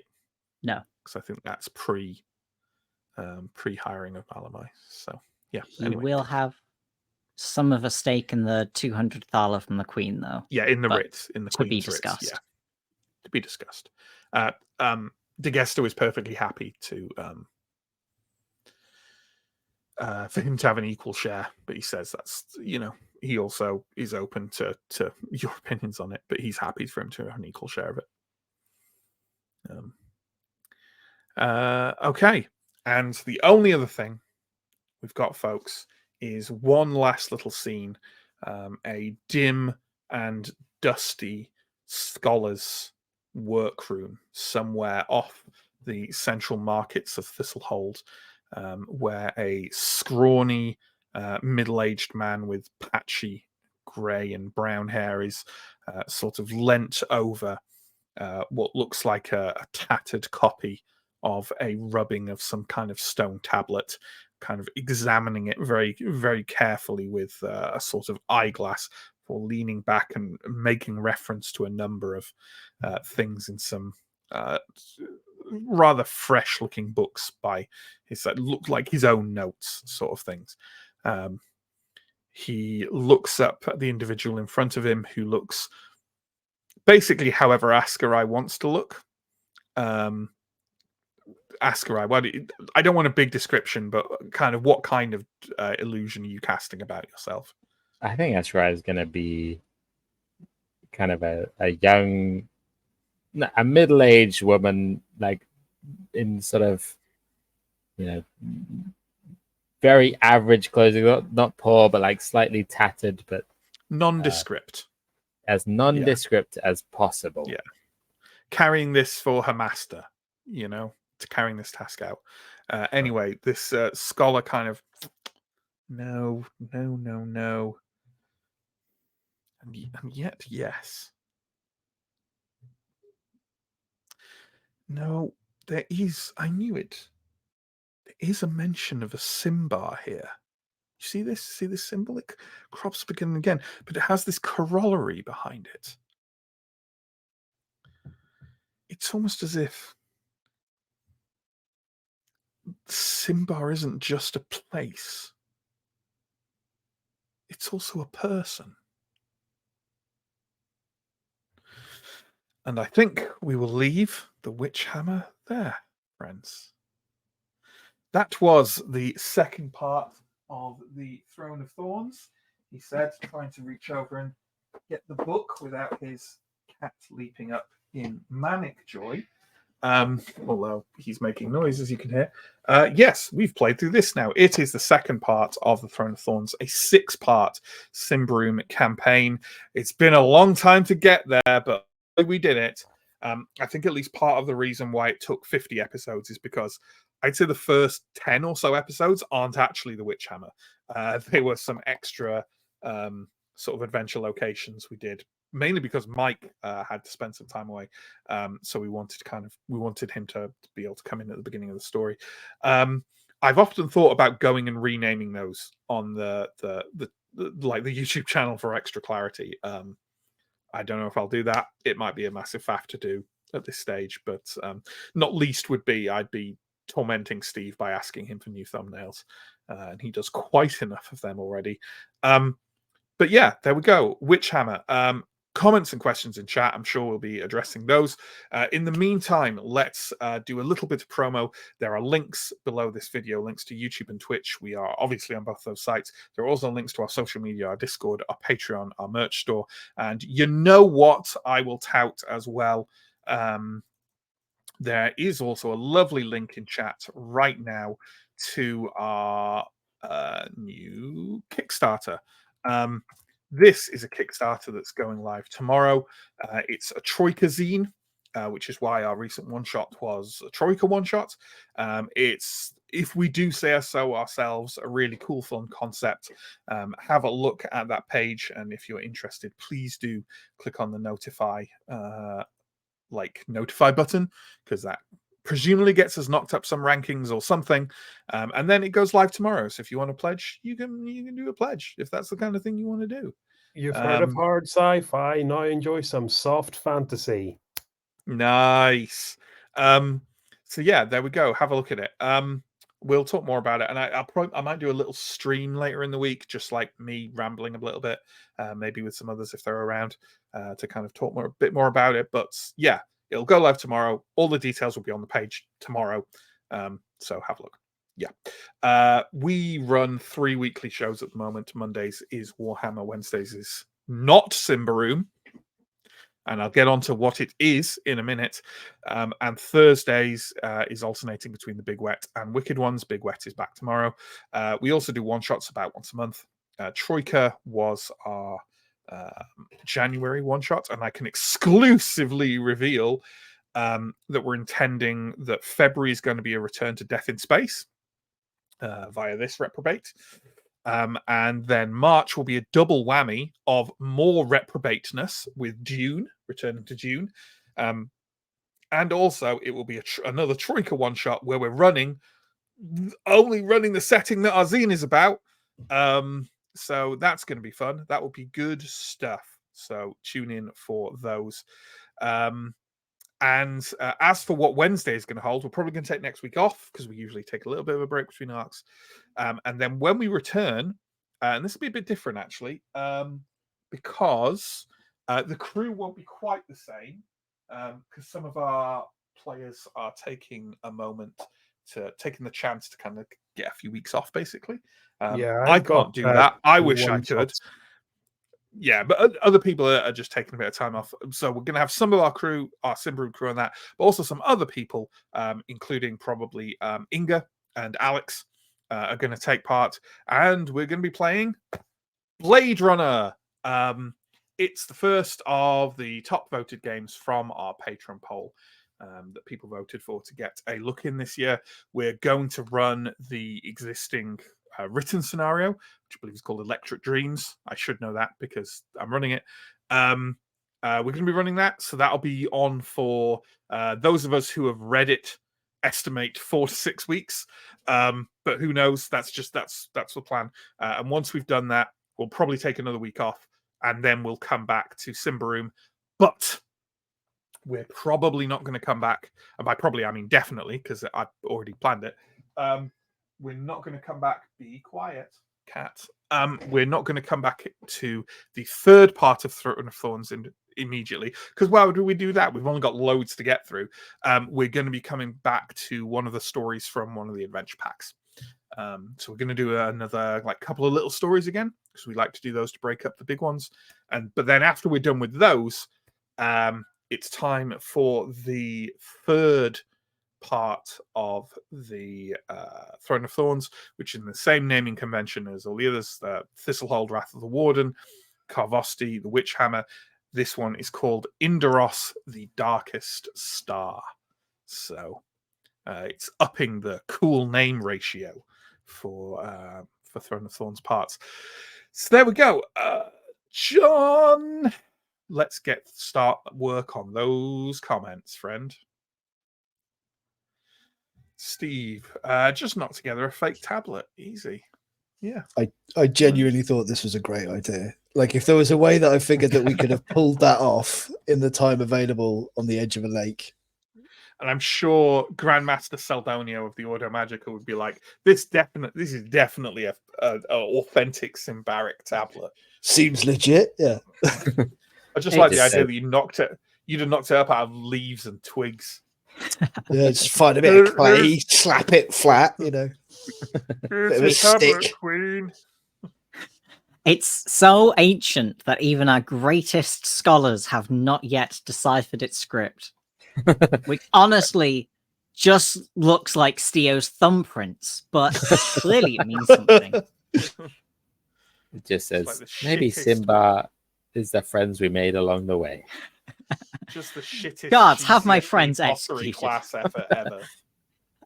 Yeah. Nice. All painted with pastel paints. Sam, surprised Theo isn't complaining about his dreams being left on read. Yeah, red. Yeah, I get the feeling that exactly half of what I was sold on this ring was completely worthless to me because no one wants to help her, Theo.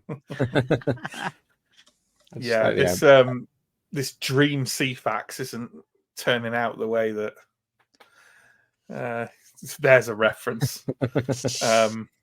I can imagine a bunch of people, even in this group, don't know what I mean. Do we? No, I didn't. I remember CFAX. No, don't think about it. My nan used it as her main way to get news. Fair enough.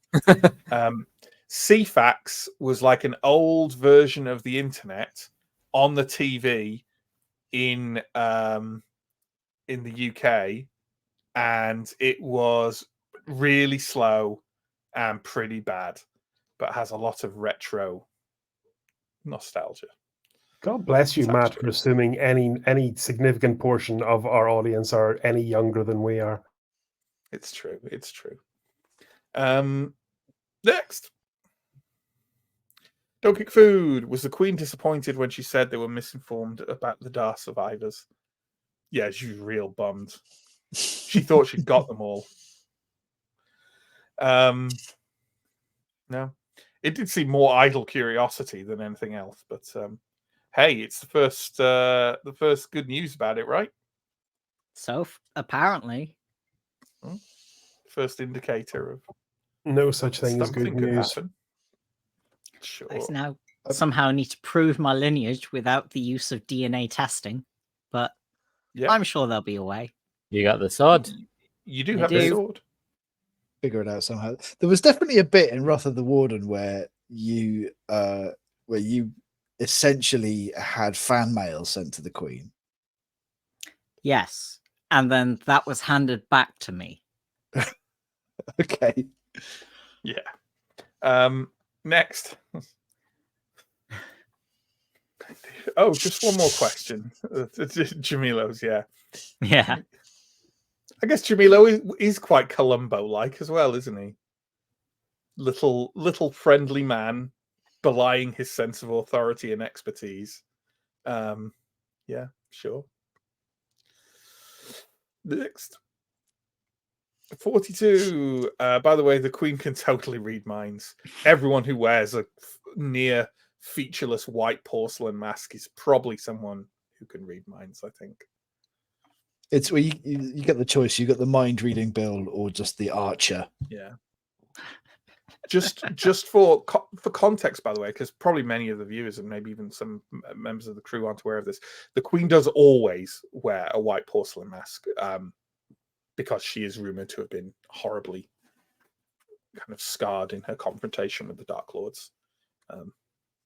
Whether that was when they captured her or when she escaped, you don't know. The bit about her sword being well used was interesting. Oh, this Queen has a lot of. Oh, she watched, like, she saw battle in the war for absolute sure. She was kind of a warrior queen. Some interesting stuff about this Queen. I feel like we may never discover, but I'm sure is in the book somewhere. I'm slightly worried that we will discover it. Yeah, whether we like it or not. Okay, next. Steve, long live the Queen! Stab. Yeah, it would have been interesting. There are many other role-playing groups where their immediate reaction to meeting the Queen would have been, "Let's see what happens if we kill her." Which, it was fully the beer and pretzels murder hobo talking there.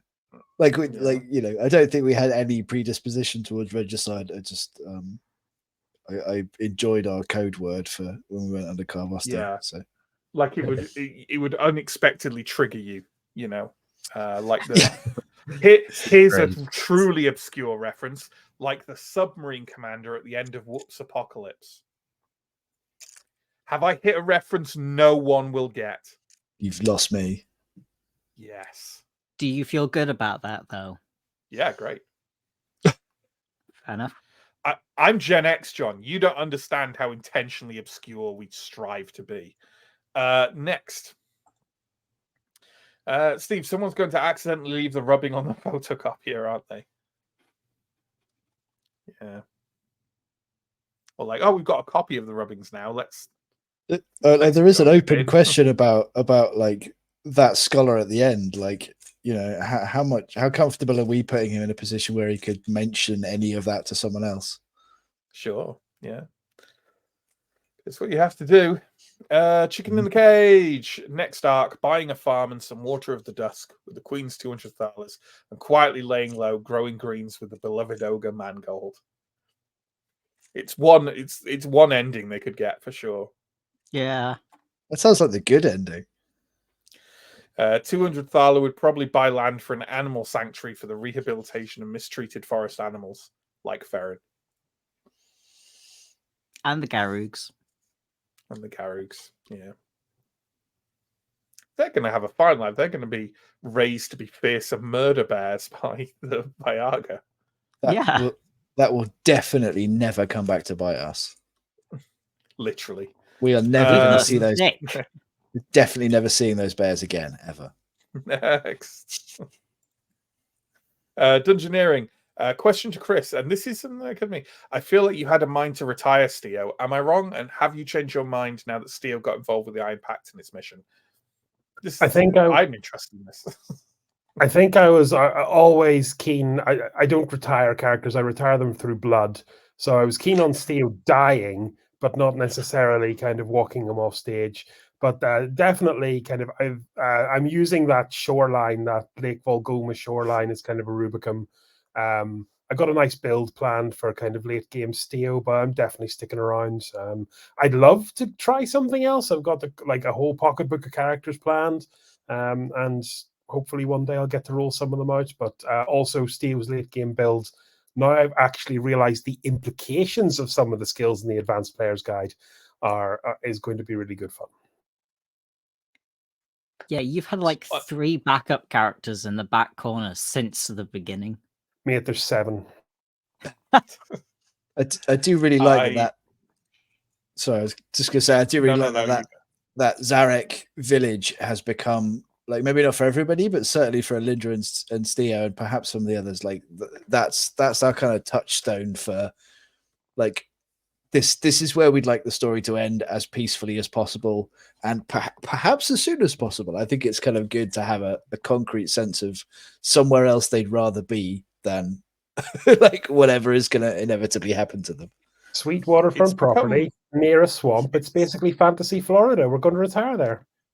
It's become like the nice, peaceful little village where Shepherd Book is in Serenity, and we all know that ended well. Yep. We're just giving you rope with which to hang us. It's going to be great. Yeah. Yeah, I was going to say something about that, and now I can't remember. Oh yeah. Well, in what I would say is that I think I've said a couple of times through the Witch Hammer that it feels like in the Witch Hammer the kid gloves are coming off a bit from like how brutal Symbaroum can be, and we all managed to scrape through that, but we definitely got a lot more battered than we had done in previous stories at various points. I've read The Darkest Star. Those kid gloves have been fucking burned when we hit The Darkest Star. That's all I'm going to say. Also, let's be real. From the after stream chats last week, we got off easily because we managed to dodge both boss battles. Yeah, you did. Yeah. More from Dungeoneering. Props to Matt. Thank you for tying all the elements of this campaign together. Great job. Thank you. I'm hoping I'll get a bit better as I go forward, because I'm definitely reading ahead more as I'm going to drip feed. So, because I've said a few times especially over the last like 20 episodes or so, I wish I'd done more of that near the beginning of the campaign, so I could have introduced elements like Anadea and Elmendra and had you go, oh, I care about that, and not who. Which I think should probably be in the books themselves a little bit, but yeah. So I am trying to introduce things earlier and themes and stuff. I'll second that comment though, for sure. Like No, thank you. From what I know, from what you've said of what's in the book, like it goes really wide, and there's a lot of stuff there, but actually threading a narrative through it. Like I get a sense that you are playing with the pieces that were given to you, but actually how they were put together was. I'm spinning 100 plates. Yeah, absolutely. Yeah.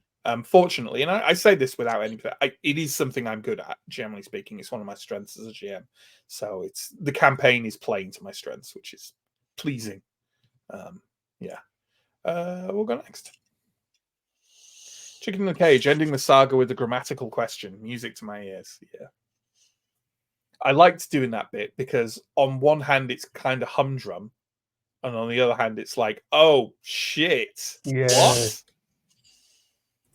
I don't want to ever encounter the person Simba. That feels like it's not going to go well for us. Dave Simba. It's time to get Symbaric. Forest Menace. Yeah. Next. Stephen, we got cool rings, iron packed. We got some rubbings, gold packed. I don't get it. It was at that moment that like Elindra and Ascarai and Degesto were I basically get it. mooting the idea of going to Symbar without the Iron Pact folks that had gone back to Thistlehold. Yeah. No, I get it. Next.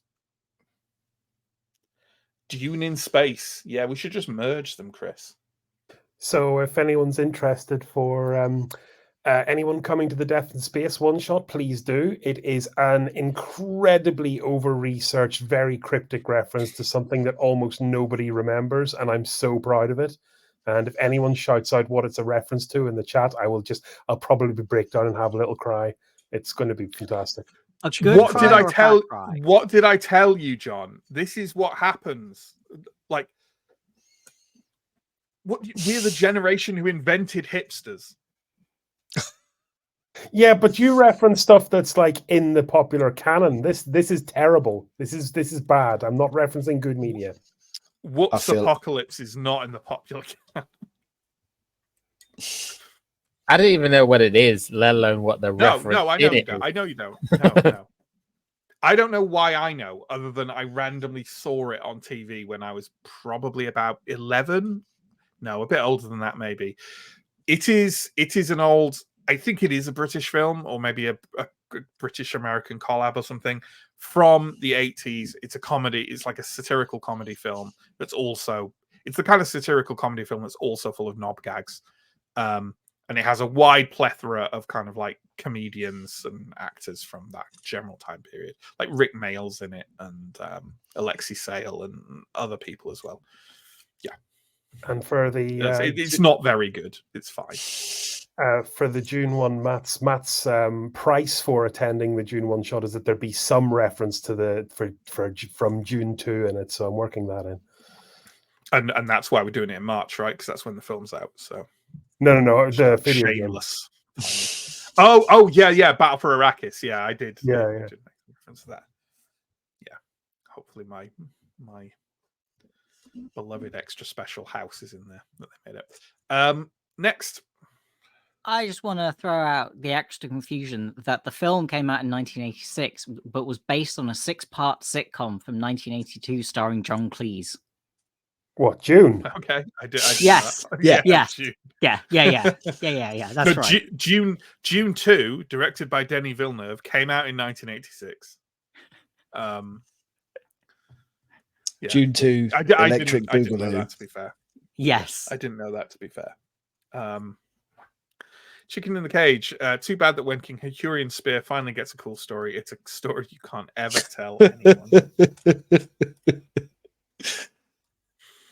Amazing. And this spear broke the nothing. It broke nothing. Broke my heart. Never done broke anything. my heart. By not It having a broke my backstory. I'll kill you all. Okay. There we go, folks. Another long one, but I think justified, and hopefully no one minded doing that.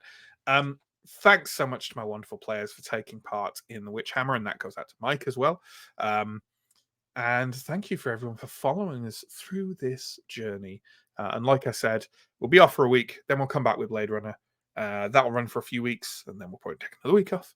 And then we'll come back with some more Symbaroum, but not the Darkest Star yet. But I'm sure we'll hit that a little later in the year. And again, just to plug it, tomorrow we're launching a Kickstarter. Go check it out. Have a look, see what you think. Maybe click the notify button.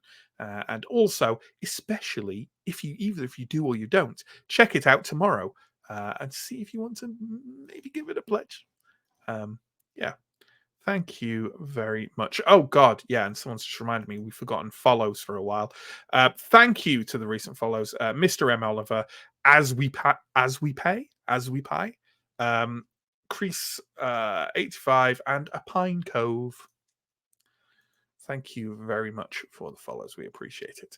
And we'll see you soon. Take care and stay safe. Bye.